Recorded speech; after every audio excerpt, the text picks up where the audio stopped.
नमस्कार दोस्तों, आप लोग कैसे हैं? बेटा मैं सीएमए सुमित रस्तोगी आपका स्वागत करता हूं सुमित रस्तोगी क्लासेस में। जहां मैं आपके लिए लेके आया हूं आज एक बढ़िया चैप्टर बजटरी कंट्रोल का रिवीजन। और इस रिवीजन का फायदा आपको 2 बार मिलेगा, CMA inter group 1 paper cost accounting में भी और मैनेजमेंट अकाउंटिंग पेपर नंबर 12 में सीएमए इंटर ग्रुप 2 में। तो ये चैप्टर दोनों जगह आता है। तो आज की क्लास में जो पॉइंट मैं आपके साथ डिस्कस करने वाला हूँ उनमें सबसे पहला है सेल बजट, दूसरा आपके पास है प्रोडक्शन बजट, फिर raw material consumption budget and raw material purchase budget, आपके पास है फ्लेक्सिबल बजट और लास्ट में आपके पास आता है कैश बजट। ये सारे प्रैक्टिकल करने के बाद बेटा आज की क्लास में मैं आपको कराऊंगा एमसीक्यू जो अब तक एग्जाम में इस चैप्टर के आ चुके हैं सीएमए इंटर ग्रुप 1 में। ठीक है जी, देखिए तो टाइप्स ऑफ बजट में ये सारे हमारे बजट्स हैं। इसमें fix budget, flexible budget, paper में आता है फ्लेक्सिबल बजट, फिर आपके पास है कैश बजट, आपके पास है sales budget, production budget, raw material consumption budget, raw material purchase budget, labour cost budget, overhead cost budget. Overhead में आपके पास 3 तरीके के ओवरहेड है। आपके पास है factory overhead, office and administrative overhead, selling and distribution. तो जिनको मैंने हाईलाइट कर रखा है येलो कलर से वो एग्जाम में मेन है जो आपके आते हैं। तो सबसे पहले हम शुरुआत करते हैं आज की सेल बजट से। क्यों? क्योंकि सेल बजट एक ऐसा बजट है जो हमारा raw material consumption, raw material purchase, production budget, इन तीनों बजट का बेस है। यदि प्रोडक्शन बजट आपका गलत हो गया तो आपके जितने भी कंजम्पशन है, परचेज है, लेबर कॉस्ट है, फैक्ट्री ओवरहेड है, सारे के सारे क्या हो जाएंगे? गलत हो जाएंगे। क्योंकि ये सारे के सारे डिपेंड करते हैं किस पे? डिपेंडेंट हैं प्रोडक्शन बजट पे। और प्रोडक्शन बजट डिपेंड किस पे है? आपका सेल बजट पे। तो सबसे पहले मुझे सेल बजट समझाना होगा कि एग्जाम में यदि कोई क्वेश्चन सेल बजट का आता है तो सबसे पहले हमें क्या करना है। तो देखिए question number 1, the following facts are extracted from the books of alpha radio manufacturing company for the year 2010। It produces 2 types of radio, radio A and radio B. 2 तरीके के रेडियो आप बनाते हैं और उन्हें 2 मार्केट में सेल करते हैं, कोलकाता मार्केट में और सिलीगुड़ी मार्केट में। तो यहाँ पे टाइप ए की बजटेड क्वांटिटी बता रखी है 2010 की और एक्चुअल क्वांटिटी आपको बता रखी है क्वेश्चन में। ठीक है ना? तो 2010 में जब कोलकाता में आपने सोचा था 1000 यूनिट बेचेंगे तो बेची आपने 900 और आपने सिलीगुड़ी में 800 की जगह बेचा 750। उसका मतलब कोलकाता और सिलीगुड़ी दोनों मार्केट में टाइप ए का जो सेल है वो कम हुआ। लेकिन यदि हम बी प्रोडक्ट की बात करते हैं, टाइप बी रेडियो की बात करते हैं, तो हमने सोचा था 800 बेचेंगे, बेचा 1000 और बेचना था 600 और हमने बेचा सिलीगुड़ी मार्केट में 750। कहने का मतलब है ए रेडियो दोनों मार्केट में कम बिका और बी रेडियो दोनों मार्केट में ज्यादा क्वांटिटी बिकी। ऐसा क्यों हुआ? इसकी एनालिसिस हमने की। Analysis of variance discloses that type A is over price and type B is under price. पता लगा कि मार्केट में जो ए है वो लोगों को महंगा लग रहा है और बी लोगों को सस्ता लग रहा है, जिसकी वजह से ए हमारा कम सेल हुआ, बी हमारा ज्यादा सेल हुआ। If the price of A type radio set is reduce by 10%, यदि हमें ए रेडियो की सेल प्राइस 10% क्या कर दें, कम कर दें और बी जो हमारा प्रोडक्ट है जो बी रेडियो है उसकी प्राइस हम 20% बढ़ा दें, तो ऐसे में क्या होगा? अब ए सस्ता हो जाएगा, बी महंगा हो जाएगा, तो लो बी की जगह किस पे जाने लगेंगे? ए की तरफ जाने लगेंगे। आगे देखिए, and if a modern and extensive advertisement companion is introduce, यदि मार्केटिंग अच्छी तरीके से की जाए, then the following volume of sales would be made in the next year as expected by marketing manager. तो मार्केटिंग मैनेजर को क्या लगता है कि यदि हम प्राइस को कम कर दें और मार्केटिंग अच्छी करें तो मार्केटिंग अच्छे तरीके से करने से हमारी कहीं ना कहीं सेल्स क्या होगी? वॉल्यूम में, क्वांटिटी में बढ़ेगी। जो क्वांटिटी बढ़ेगी तो ऑब्वियस है उसकी वैल्यू भी बढ़ेगी। आगे देखिए क्या लिखा है, expected increase oblique decrease over the current budget. अब आपके पास में यहाँ पे जो इंक्रीज और डिक्रीज है वो करंट बजट के बेस पे दे रखी है। ये पॉइंट बड़ा इंपॉर्टेंट है, ध्यान रखना है आपको कि आपको जो इंक्रीज और डिक्रीज करना है वो किसके बेस पे करना है? जो आपको करंट बजट दे रखा है उसके बेस पे। इसका मतलब ये जो इन्फॉर्मेशन दे रखी है बजटेड, आपको इसमें इसको बेस लेके चलना है, ना कि एक्चुअल को। एक्चुअल को कब बेस लेके चलते? एक्चुअल को कब बेस लेते? जब यहाँ पे एक्चुअल लिखा होता। ठीक है ना? यदि यहाँ पे ओवर एक्चुअल लिखा होता तो उस केस में फिर हम 900 और 1000 यूनिट को बेस लेके चलते कोलकाता में और सिलीगुड़ी को 750 750 को बेस लेके चलते। बट अभी हमें यहाँ पे जो आंसर निकालना है वो कौन सी ईयर का निकालना है? तो सबसे पहले यहाँ पे लिखा है you are required to prepare sales budget for the year 2011। आपको 2011 का सेल्स बजट बनाना है, जिसके लिए आपको बेस लेना पड़ेगा 2010 को। और 2010 में आपके पास दो इंफॉर्मेशन दे रखी है, बजटेड भी और एक्चुअल भी। तो आपको बेस किसको लेके चलना है? बजटेड को बेस लेके चलना है, क्योंकि क्वेश्चन में साफ साफ लिखा है कि आप 2011 का जब बजट बनाएंगे तो 2010 का जो बजटेड वैल्यू है उसको बेस लेके चलेंगे। ए की प्राइस हमने क्या कर दी? चेंज कर दी, 10% घटा दी। ऐसे में हमारी कोलकाता मार्केट में प्राइस के घटने की वजह से 20% सेल क्या हो गई? बढ़ गई। और मार्केटिंग अच्छा होने से 5% सेल बढ़ी। इसका मतलब टोटल हमारी जो सेल वॉल्यूम है वो 25% बढ़ी। प्राइस की वजह से कितना 20% और दूसरा मार्केटिंग की वजह से 5%। हाँ जी, प्रोडक्ट बी, यदि हम प्रोडक्ट बी की बात करें, प्रोडक्ट बी की बात करें तो उस केस में प्राइस चेंज होने की वजह से 10% सेल बढ़ रही है और मार्केटिंग की वजह से 5%, मतलब टोटल आपका 15% फर्क पड़ेगा। कौन सी मार्केट में? कोलकाता मार्केट में 25% सेल बढ़ेगी ए प्रोडक्ट की और 15% सेल बढ़ेगी किसकी? बी प्रोडक्ट की। अब आ जाओ सिलीगुड़ी मार्केट में। सिलीगुड़ी मार्केट में 15 और 5 18% सेल बढ़ेगी आपकी ए रेडियो की, -2 का मतलब यहाँ पे घटेगी और 5% प्लस का मतलब बढ़ेगी, तो नेट इफेक्ट 3% आ जाएगा। तो एक तरीके से 3% सेल सिलीगुड़ी मार्केट में बी प्रोडक्ट की बढ़ेगी। तो आपको यहाँ पे बनाना है सेल्स बजट। तो कैसे बनाएंगे वो देखिए। सबसे पहले जो हमारे पास इंफॉर्मेशन दे रखी है वो 2010 की दे रखी है, जिसका यूज करके हमें 2011 का आंसर निकालना है। तो आपके सामने सॉल्यूशन में लेके आया हूँ, देखिए। यानी सॉल्यूशन में हमें सेल बजट बनाना है कौन से ईयर के लिए? 2011 के लिए। और सेल्स दो तरीके से निकाली जाती है, एक क्वांटिटी फॉर्म में, एक अमाउंट फॉर्म में। यदि क्वांटिटी आपको मिल जाए तो आप उसको प्राइस से मल्टीप्लाई कर देंगे और प्राइस से मल्टीप्लाई करके आपके पास क्या आ जाएगी? वैल्यू आ जाएगी। तो सबसे पहले हमारे पास जो मार्केट है उस मार्केट का नाम है कोलकाता और दूसरी मार्केट का नाम है सिलीगुड़ी। कोलकाता मार्केट में सबसे पहले हम ए रेडियो की सेल करते हैं। फिर कौन सा रेडियो की सेल करेंगे? बी की। ए रेडियो की सेल निकालने के लिए हमारे को 2011 का आंसर देना है और उसके लिए हमें बेस लेना पड़ेगा 2010। 2010 में हमारी सेल कितनी थी? 1000 यूनिट। प्राइस कितनी थी? 200 रुपए। टोटल सेल वैल्यू थी 2 लाख रुपए। ऐसी सिलीगुड़ी मार्केट में ए प्रोडक्ट की 800 यूनिट 200 रुपए के हिसाब से आपने कितने रुपए की सेल किया? 1,60,000। एक बार जरा क्वेश्चन की तरफ चलते हैं। टाइप ए बजटेड 1000 यूनिट 200 रुपए के हिसाब से 2 लाख रुपए, 800 यूनिट 200 रुपए के हिसाब से 1,60,000, यही मैंने लिखा ना आपके लिए। ऐसे यदि मैं बी रेडियो की बात करूं तो 800 यूनिट 300 रुपए के हिसाब से 2,40,000 रुपए और 600 यूनिट 300 रुपए के हिसाब से 1,80,000 रुपए। तो देखिए यही मैंने लिखा है, 800 यूनिट 300 रुपए के हिसाब से 2,40,000 रुपए और 600 यूनिट 300 रुपए के हिसाब से 1,80,000। ठीक है ना। अब यहाँ पर बड़े ध्यान से काम करना है हमें। जिनको मैंने हाईलाइट किया है वो 2010 की सेल क्वांटिटी है बजटेड वाली, क्योंकि इन्होंने क्वेश्चन में लिखा है कि 2011 का जो बजट बनेगा वो 2010 के बजट के अकॉर्डिंग बनेगा। 2010 की एक्चुअल नहीं लेनी। 2010 की एक्चुअल को बेस तब लेते हैं जब क्वेश्चन में एक्चुअल लिखा होता। चलो भाई, पहला पॉइंट। अब प्राइस चेंज और इफेक्टिव मार्केट दो केस है ना। तो प्राइस जब चेंज कर दी तो आपकी सेल 20% बढ़ी और इफेक्टिव मार्केट से आपकी सेल 5% बढ़ी, तो 20 और 5 कितनी होगी? 25%। 1000 का 25% 250, आपकी नई सेल क्वांटिटी कितनी आ जाएगी? 1250 आ जाएगी। ठीक है ना। इसी तरीके से 10% प्राइस चेंज और इफेक्टिव मार्केट 5%, आपकी जो सेल है वो 15% बढ़ी। 800 का 15% कितना आता है? 120। 800 प्लस 120 हो गया 920। आपकी टोटल सेल हो गई अब 920। इसका ना 2011 में हम कोलकाता मार्केट में ए रेडियो की सेल कर पाएंगे 1250 यूनिट और बी रेडियो की सेल कितनी कर पाएंगे? 920 यूनिट। अब आ जाओ सिलीगुड़ी मार्केट में, यहाँ पे प्राइस चेंज 15% है और इफेक्टिव मार्केट आपके पास है 3%। 15 और 3 कितने हो गए? 18%। 800 का 18% निकालो तो 800 का 18% कितना आ जाएगा? आपके पास है 144। 144 यूनिट आप और बेच पाओगे, 800 में ऐड कर दो तो आपके पास आ जाएगा 944 यूनिट। ऐसे ही -2 + 5 नेट इफेक्ट आएगा 3%। 3% निकालोगे 600 का 18, तो आपकी यूनिट हो गई 618।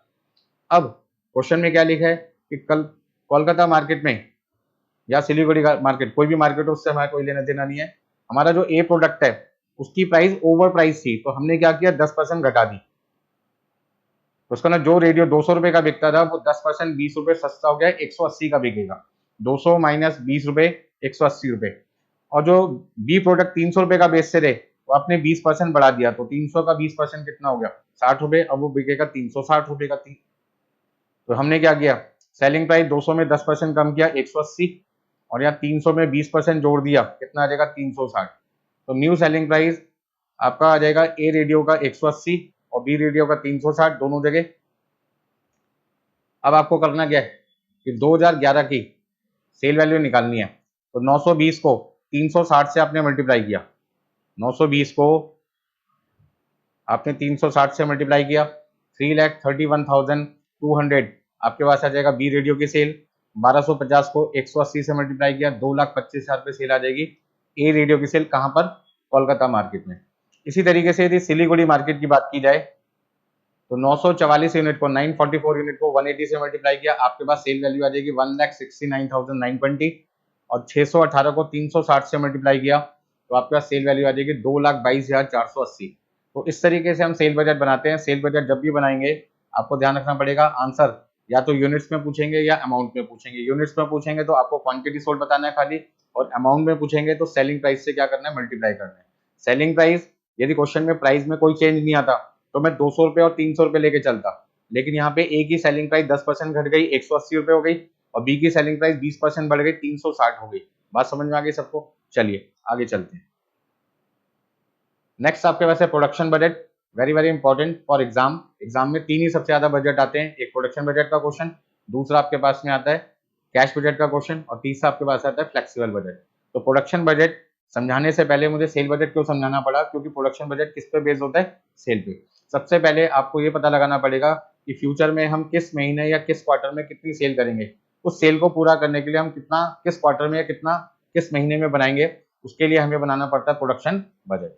तो नेक्स्ट आपके पास है प्रोडक्शन बजट, और इस बजट में सबसे पहले आपको ध्यान रखना पड़ेगा, हम दो चीजें निकालते हैं, एक एक्सपेक्टेड क्वांटिटी प्रोड्यूस, तो जो क्वांटिटी हम प्रोड्यूस करेंगे वो कितनी होगी, और जितनी क्वांटिटी हम प्रोड्यूस करेंगे उसको बनाने में हमारी कितनी कॉस्ट लगेगी। तो प्रोडक्शन बजट से हमें दो चीजों का आंसर मिलता है, एक क्वांटिटी प्रोड्यूस का और दूसरा कॉस्ट ऑफ प्रोडक्शन का। क्वांटिटी प्रोड्यूस निकालने के लिए हमारे पास में दो मेथड है, मेथड वन जिसको हम कहते हैं प्रोडक्शन पैटर्न, और दूसरा आपके पास है मेथड टू जिसको कहते हैं फॉर्मूला मेथड। प्रोडक्शन पैटर्न हमें क्वेश्चन में दे रखा होता है, जहाँ पे मैनेजमेंट पहले डिसाइड कर चुकी है कि हर क्वार्टर में हम कितनी क्वांटिटी बनाएंगे। जैसे मान लीजिए एक कंपनी एक्स लिमिटेड है और उन्होंने अपना प्रोडक्शन पैटर्न फिक्स कर रखा है, 80% of current quarter sales quantity plus 20% of next quarter sales quantity. Quarter one में हम कितना बनाएंगे, तो जितना क्वार्टर वन में बेचेंगे उसका 80% और जितना क्वार्टर टू में बेचेंगे उसका 20%, दोनों की दोनों क्वांटिटी का जोड़ जो आएगा, सम आएगा, वो हम क्वार्टर वन में बनाएंगे। क्वार्टर टू में कितना बनाओगे, क्वार्टर टू में क्वार्टर टू की सेल का 80% और क्वार्टर थ्री की सेल का 20%। बात समझ में आ गई?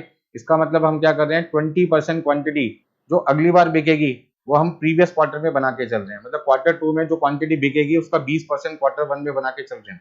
ऐसी क्वार्टर थ्री में जो सेल क्वांटिटी बिकेगी वो हम 20% क्वार्टर टू में उसका बना के चल रहे हैं। इससे फायदा क्या होता है कि जैसे कोई कस्टमर हमारे पास आएगा उसको वेट करने की जरूरत नहीं पड़ेगी, क्योंकि वो क्वांटिटी जो आपकी नेक्स्ट क्वार्टर में शुरू में बिकनी है उसे हम पहले ही प्रीवियस क्वार्टर में बना चुके हैं, ताकि कस्टमर जब आए तो हम इमीडिएटली उसको उतनी क्वांटिटी सेल कर सके। बात समझ में आ गई? तो ये प्रोडक्शन पैटर्न हो गया। दूसरा आपके पास है फॉर्मूला। फॉर्मूला कैसे निकालते हैं, क्वांटिटी सोल्ड में हम यहाँ पे ऐड कर देते हैं क्लोजिंग स्टॉक की क्वांटिटी और ओपनिंग स्टॉक की क्वांटिटी माइनस कर देते हैं, तो हमारे पास आता है क्वांटिटी प्रोड्यूस। अब देखना पड़ेगा कि एग्जाम के अंदर जो क्वेश्चन आपके पास है उसमें कौन से तरीके से हम अपना क्वेश्चन सॉल्व करेंगे। कई बार क्या होता है दोनों मेथड यूज करने को आते हैं, कई बार एक मेथड से क्वेश्चन सॉल्व हो जाता है। नेक्स्ट पॉइंट आपके पास आता है कॉस्ट ऑफ प्रोडक्शन। तो कॉस्ट ऑफ प्रोडक्शन के अंदर जो क्वांटिटी आपने बनाई है उसको बनाने में मटेरियल कॉस्ट कितनी लगी, लेबर कॉस्ट कितनी लगी, ओवरहेड कॉस्ट कितनी लगी। तो जो क्वांटिटी आपने बनाई है उसको material cost per unit, labour cost per unit, factory expenses per unit से मल्टीप्लाई कर दो, तो raw material consume, labour cost, factory overhead, ये आपके पास अमाउंट आ जाएंगे। हाँ जी, नेक्स्ट पॉइंट आपके पास आ गया क्वेश्चन नंबर 2। क्वेश्चन नंबर 1 था सेल बजट का, क्वेश्चन नंबर 2 आपके पास है प्रिपेयर प्रोडक्शन बजट। यहाँ पे आपको बनाना है बेटा प्रोडक्शन बजट, और प्रोडक्शन बजट जो बनाना है वो आपको बनाना है क्वार्टर वाइज। यानी क्वार्टर वाइज का मतलब quarter one, quarter two, quarter three, quarter four, एक साल में 4 क्वार्टर होते हैं। तो आपके पास में सेल्स क्वांटिटी दे रखी है, सेल्स क्वांटिटी कहाँ से आती है, सेल बजट से। इसलिए हम कहते हैं जब हम प्रोडक्शन बजट बनाते हैं तो हमारे लिए सेल बजट जरूरी होता है, क्योंकि ये सेल्स क्वांटिटी हम कहाँ से ढूंढ के लेके आते हैं, सेल्स बजट से। इसलिए सबसे पहला बजट हमारा कौन सा होता है, सेल बजट। उसके बाद बनता है प्रोडक्शन बजट। प्रोडक्शन बजट बनाने के लिए सेल बजट से हमने चारों क्वार्टर की सेल क्वांटिटी का पता लगा लिया कि कितनी कितनी क्वांटिटी हम क्वार्टर 1, 2, 3, 4 में बेचेंगे। पता लगा 12,000, 15,000, 18,000, 21,000 क्वांटिटी हम बेचेंगे। ओपनिंग स्टॉक क्वार्टर 1 में हमारे पास में है 3,000 यूनिट, और क्लोजिंग स्टॉक हमें मेंटेन करना है क्वार्टर 4 में कितना, 6,000। मतलब हमारे पास 3,000 यूनिट तो पहले से ही पड़ी हुई हैं, और हम चाहते हैं कि हमारे क्वार्टर 4 में जो क्वांटिटी हम बेचेंगे उसको बेचने के बाद हमारे पास में 6,000 का क्लोजिंग स्टॉक बचे। तो अब प्रोडक्शन पैटर्न क्या है, प्रोडक्शन पैटर्न यहाँ पे कंपनी ने 75% रखा हुआ है करंट क्वार्टर सेल। मतलब यदि मैं क्वार्टर वन की क्वांटिटी सोल्ड निकालना चाहता हूँ, क्वार्टर वन की क्वांटिटी सोल्ड निकालना चाहता हूँ, तो क्वार्टर वन में जितनी सेल की है, quarter one sales quantity, quarter one sales quantity का 75%, plus quarter two sales quantity, quarter two sales quantity का 25%। कहने का मतलब क्या हुआ कि सर 12,000 यूनिट हम बेचेंगे क्वार्टर वन में तो उसका 75%, और 15,000 यूनिट हम क्वार्टर टू में बेचेंगे उसका 25%। तो 12,000 का 75% कितना आ जाएगा? 9,000। और 15,000 का 25% कितना आ जाएगा? हाँ जी, 15,000 का 25% आपके पास में कितना आ जाएगा? 3750। मतलब कि 9 और 3 12, 12,750 यूनिट आपके पास में आ जाएगी। इसका मतलब क्वार्टर वन में आप कितनी यूनिट बनाओगे? क्वार्टर वन में आप बनाओगे 12,750 यूनिट। तो प्रोडक्शन पैटर्न के बेस पर हम देखेंगे कितनी बार ये फॉर्मूला यूज हो सकता है। Quarter one, quarter two, quarter three, quarter four, हमें 4 बार का आंसर देना है। तो हमें देखना पड़ेगा कि ये फॉर्मूला कितने क्वार्टर तक चल पाएगा। चलिए, तो सबसे पहले जो प्रोडक्शन पैटर्न मुझे क्वेश्चन में दे रखा है उसका यूज किया मैंने क्वार्टर वन में, क्वार्टर टू में, क्वार्टर थ्री में। तो क्वार्टर वन की यदि मेरे को क्वांटिटी प्रोड्यूस निकालनी है तो क्वार्टर वन की सेल का, क्वार्टर वन की सेल, ये 1 2 3 का मतलब क्या है? 12,000 क्वार्टर वन की सेल है, ठीक है ना। तो 12,000 का 75% और 15,000 का 25%, 9,000 प्लस 3,750, 12,750 आएगा। फिर क्वार्टर टू की यदि मुझे प्रोडक्शन निकालनी है, हाँ जी, क्वार्टर टू की सेल जो 15,000 है उसका 75% और क्वार्टर थ्री की सेल का 25%। तो 11,250 प्लस 4,500 आपके पास आ जाएगा 15,750। क्वार्टर थ्री की यदि क्वांटिटी प्रोड्यूस निकालनी है तो क्वार्टर थ्री की सेल का 75% और क्वार्टर फोर की सेल का 25%, आपके पास आ जाएगा 18,750। अब बच्चे कहते हैं कि सर क्वार्टर फोर में जब हम क्वार्टर फोर की प्रोडक्शन निकालेंगे तो यहां पर तो हमारे पास 21,000 यूनिट है लिखने के लिए, लेकिन यहां पर हमें नेक्स्ट ईयर क्वार्टर वन की सेल क्वांटिटी चाहिए जो नहीं है। इसका ना 21,000 का मैं 75% तो कर पाऊंगा, 21,000 का 75% मैंने कर लिया 15,750, लेकिन नेक्स्ट ईयर का क्वार्टर वन की सेल तो क्वेश्चन में है ही नहीं, मिसिंग है। तो ऐसे केस में जहां पर आपका जो प्रोडक्शन पैटर्न है वो क्वार्टर फोर में अप्लाई नहीं हो पाएगा क्वांटिटी प्रोड्यूस निकालने के लिए, क्योंकि नेक्स्ट ईयर क्वार्टर वन की सेल क्वांटिटी क्वेश्चन में आपके पास में नहीं है। तो इसका मतलब आप इस पैटर्न का यूज केवल 3 बार कर पाओगे, quarter one, quarter two, quarter three में क्वांटिटी प्रोड्यूस निकालने के लिए, क्वार्टर फोर में नहीं कर पाओगे। तो सर हमसे तो क्वेश्चन में चारों क्वार्टर का क्वांटिटी प्रोड्यूस पूछा है, तो हम आंसर कैसे निकालेंगे? बेटा यही तो मेरे को सिखाना है आपको। चलिए नेक्स्ट पॉइंट आपके पास आ गया। तो सबसे पहले अब हम सॉल्यूशन दिखाएंगे production budget in units quarter wise. हमने यहाँ पर एक फॉर्मूला लिखा था, quantity sold plus closing stock minus opening stock equal to quantity produce. तो अब इसे हमने सिस्टमेटिक तरीके से आपके लिए लिख दिया है। सबसे पहले ध्यान से समझिए, हमारे पास चारों क्वार्टर की क्या दे रखी है? क्वांटिटी सोल्ड दे रखी है 12,000, 15,000, 18,000 और कितना आपके पास में 21,000। अब ओपनिंग स्टॉक दे रखा है मेरे पास में कितना? ओपनिंग स्टॉक कितना दे रखा है मुझे क्वेश्चन में? 3,000 यूनिट क्वार्टर वन का। हाँ जी, ओपनिंग स्टॉक मुझे दे रखा है 3,000 और क्लोजिंग स्टॉक कितना दे रखा है? 6,000। ओपनिंग स्टॉक क्वार्टर वन का दे रखा है, क्लोजिंग स्टॉक मुझे क्वार्टर फोर का दे रखा है। मैंने जो पैटर्न का यूज किया था, जो वर्किंग नोट बनाया था, उस वर्किंग नोट से मुझे क्वार्टर वन की क्वांटिटी प्रोड्यूस 12,750, 15,750 और 18,750 तीनों क्वार्टर का मिल गया था। बात समझ में आ रही है? इसका मतलब क्या हुआ कि ये जो आंसर अभी आपको दिखाई दे रहा है, ये जो आंसर आपको अभी दिखाई दे रहा है वो कैसे निकाला हमने, उसको समझना पड़ेगा। देखिए अभी फटाफट से, ठीक है ना। तो ये आपके पास क्या रहेगा? बैलेंसिंग फिगर, ध्यान से समझना। तो सबसे पहले अब हमें क्वेश्चन के अंदर क्या क्या चीजें दे रखी हैं उसको समझो। हमें 12,750 क्वांटिटी प्रोड्यूस दे रखा है। हमने उसमें क्या किया? क्लोजिंग स्टॉक की 3,000 यूनिट, 12,000 में 3,000 प्लस कर दिया तो हमारे पास आ जाएगा 15,750। 15,750 में से 12,000 माइनस कर दिया, ये आपके पास आ जाएगा बैलेंसिंग फिगर 3,750। इसका मतलब पहले क्वार्टर का क्लोजिंग स्टॉक जो आपको नहीं दे रखा था वो आपने निकाल लिया 3,750। अब पहले क्वार्टर का जो क्लोजिंग स्टॉक होगा बेटा, दूसरे क्वार्टर का क्या होगा? Opening stock. तो दूसरे क्वार्टर का आपको ओपनिंग स्टॉक मिल गया। 15,750 में 3,750 आपने ऐड किया, आपके पास आया 19,500। 19,500 में से 15,000 माइनस किया, आपका बैलेंसिंग फिगर आ जाएगा 4,500। हाँ जी, 19,500 में से 15,000 माइनस किया, बैलेंसिंग फिगर आएगा 4,500। अब ये 4,500 क्वार्टर टू का क्या बन गया? क्वार्टर 2 का बन गया आपका क्लोजिंग स्टॉक। तो क्वार्टर 3 के लिए क्या बन जाएगा, ओपनिंग। फिर आपने ऐसे ही किया 18,750 में आपने 4500 प्लस किया, आएगा 23,250।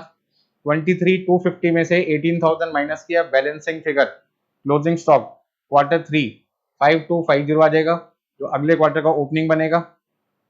21,750 हमें पता ही नहीं है क्वेश्चन में, तो ध्यान रखना 21,750 हमें दे नहीं रखा, 21,750 हमें दे नहीं रखा भाई। तो अब हमारे पास क्या क्या चीज है वो देखो, हमारे पास में क्वांटिटी सोल्ड क्वार्टर 4 का दे रखा है, क्लोजिंग स्टॉक दे रखा है। 21,000 में हमने 6,000 प्लस किया, हमारे पास कितना आ जाएगा 27,000। 27,000 में से हमने 5250 माइनस कर दिया, 27,000 में से 5250 माइनस करेंगे, आपके पास कितना आ जाएगा 21,750। ये आपका बैलेंसिंग फिगर आ जाएगा क्वांटिटी प्रोड्यूस क्वार्टर 4 का। तो क्वार्टर 4 का क्वांटिटी प्रोड्यूस हमने कैसे निकाला, quantity sold plus closing stock minus opening stock equal to quantity produce. लेकिन जो पहले तीन क्वार्टर का हमने जो क्वांटिटी प्रोड्यूस निकाला है वो किससे निकाला है, प्रोडक्शन पैटर्न से। आप इस एग्जांपल में क्या देखोगे, आपको दो चीजें दिखाई देगी कि पहले तीन क्वार्टर का जो हमने क्वांटिटी प्रोड्यूस निकाला है वो पैटर्न के हिसाब से निकाला है, और आखिरी क्वार्टर का जो हमने क्वांटिटी प्रोड्यूस निकाला है उसमें हमने क्या किया, क्वार्टर 4 का जो हमारा क्वांटिटी सोल्ड है उसमें क्लोजिंग स्टॉक जोड़ा, 27 आ गया। लेकिन हमारे पास 5250 नहीं दे रखा था ओपनिंग स्टॉक, तो वो 5250 निकालने के लिए मुझे क्या करना पड़ा, क्वार्टर 3 का क्लोजिंग निकालना पड़ा, क्योंकि क्वार्टर 3 का क्लोजिंग क्वार्टर 4 का क्या हो जाएगा, opening.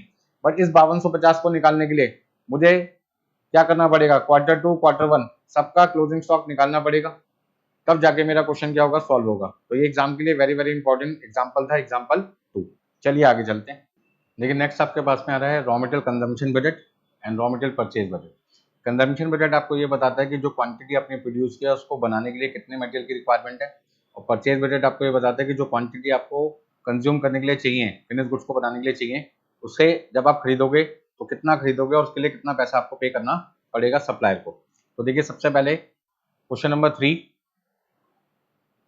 Messrs Jolly limited manufacture product X and product Y during the year ending 31 March 2023।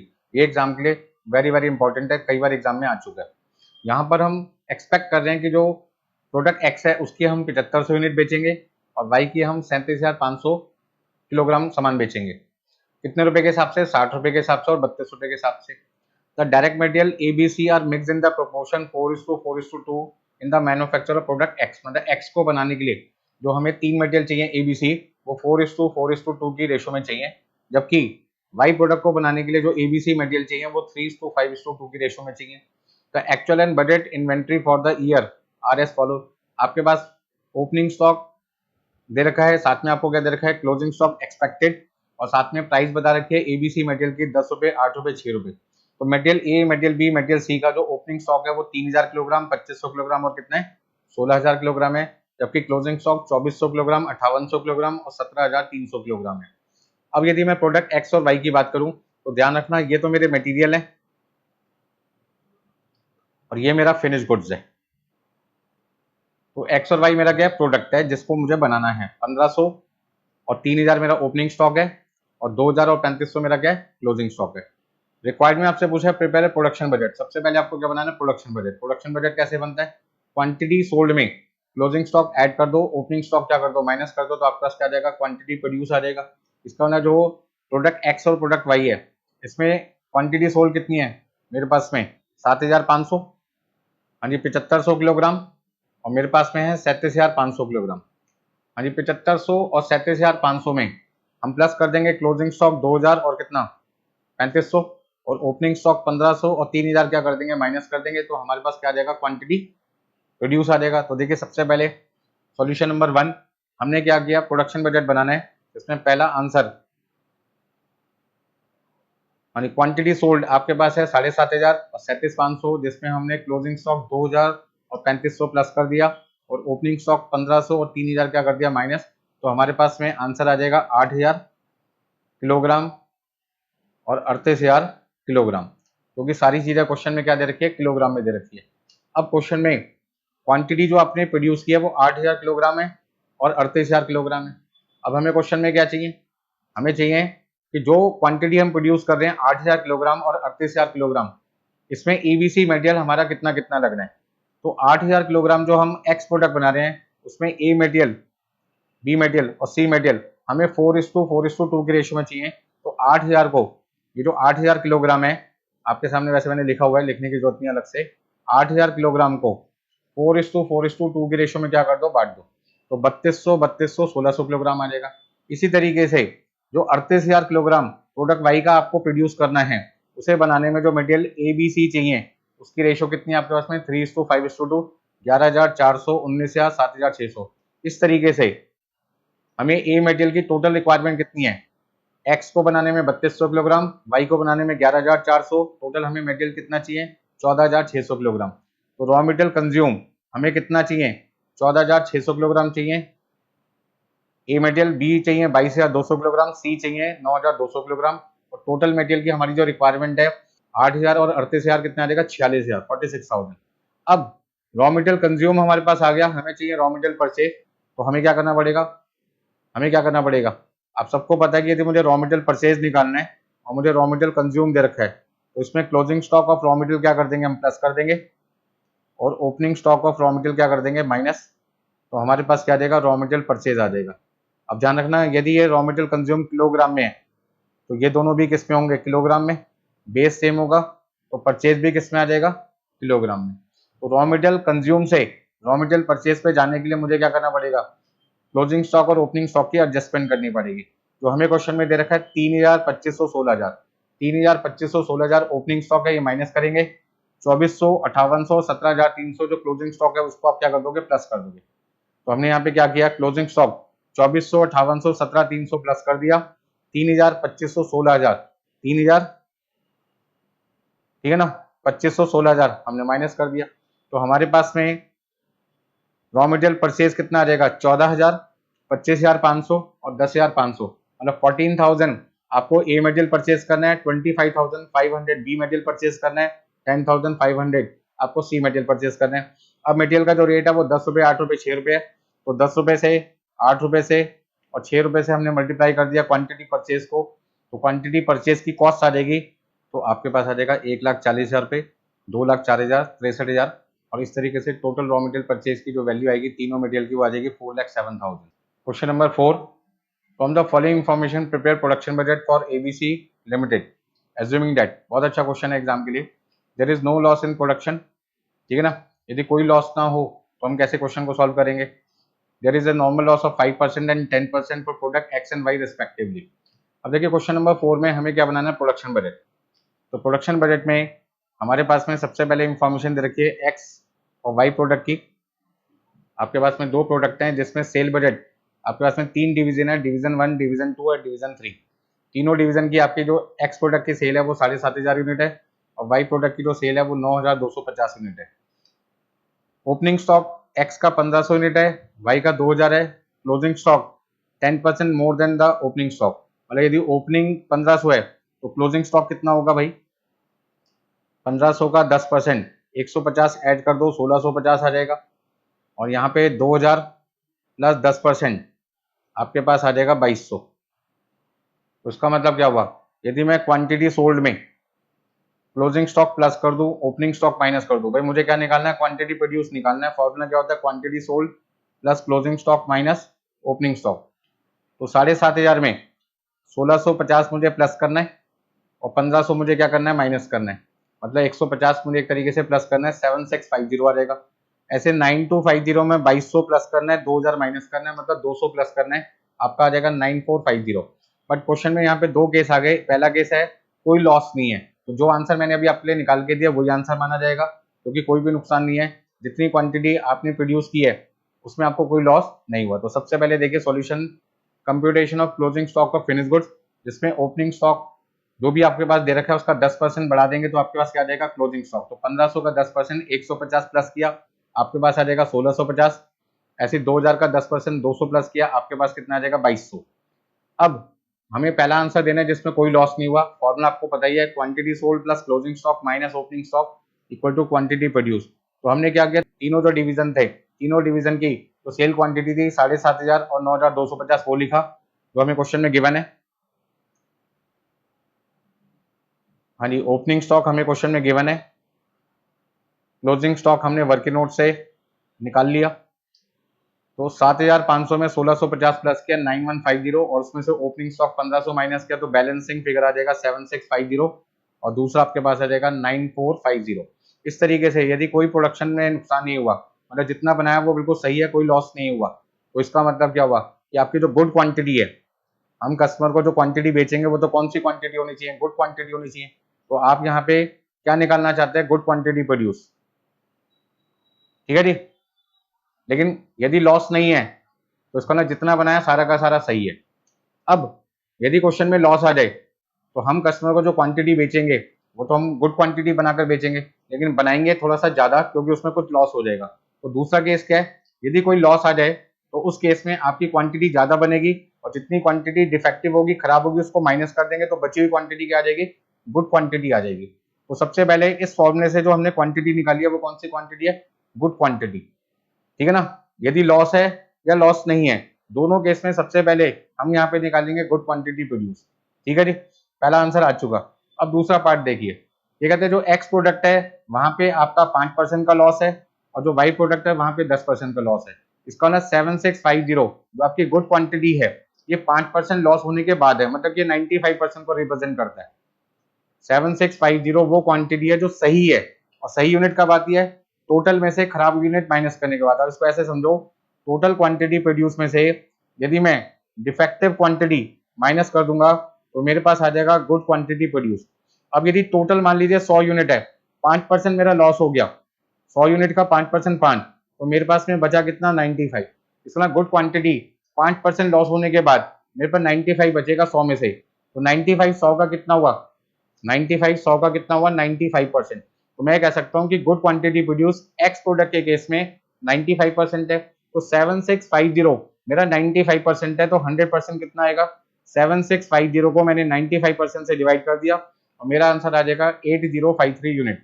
इसी तरीके से यहाँ पे 10% लॉस है, तो इसका मतलब क्या हुआ, यदि 10 यूनिट का नुकसान होगा तो मेरा जो आउटपुट है 100 का 10%, 10 यूनिट का नुकसान हुआ, आउटपुट आ जाएगा 90%। तो इसका ना गुड क्वांटिटी टोटल क्वांटिटी का 90% है। तो टोटल क्वांटिटी निकालने के लिए मुझे क्या करना पड़ेगा, टोटल क्वांटिटी निकालने के लिए मुझे क्या करना पड़ेगा, टोटल क्वांटिटी प्रोड्यूस निकालने के लिए मुझे गुड क्वांटिटी प्रोड्यूस को 90% से डिवाइड करना पड़ेगा और मेरा आंसर आ जाएगा 10,500। इसका मतलब यदि कोई लॉस नहीं है तो टोटल क्वांटिटी प्रोड्यूस और गुड क्वांटिटी प्रोड्यूस का होता है, सेम होता है। आप इसको यहाँ पे ऐसे समझो, ठीक है ना, total quantity produce equal to good quantity produce if there is no loss, ठीक है ना। दूसरा, total quantity produce equal to good quantity produce divided by 100% minus loss percentage. आप इसको ऐसे समझें आसान तरीके से। अब दोनों ही केस में आपको गुड क्वांटिटी प्रोड्यूस निकालना पड़ेगा। तो गुड क्वांटिटी प्रोड्यूस निकालने के लिए आपका फॉर्मूला क्या होगा, quantity sold plus closing stock minus opening stock. तो आप पहले क्या करोगे, गुड क्वांटिटी प्रोड्यूस को इस फॉर्मूले से निकाल लोगे, ठीक है ना।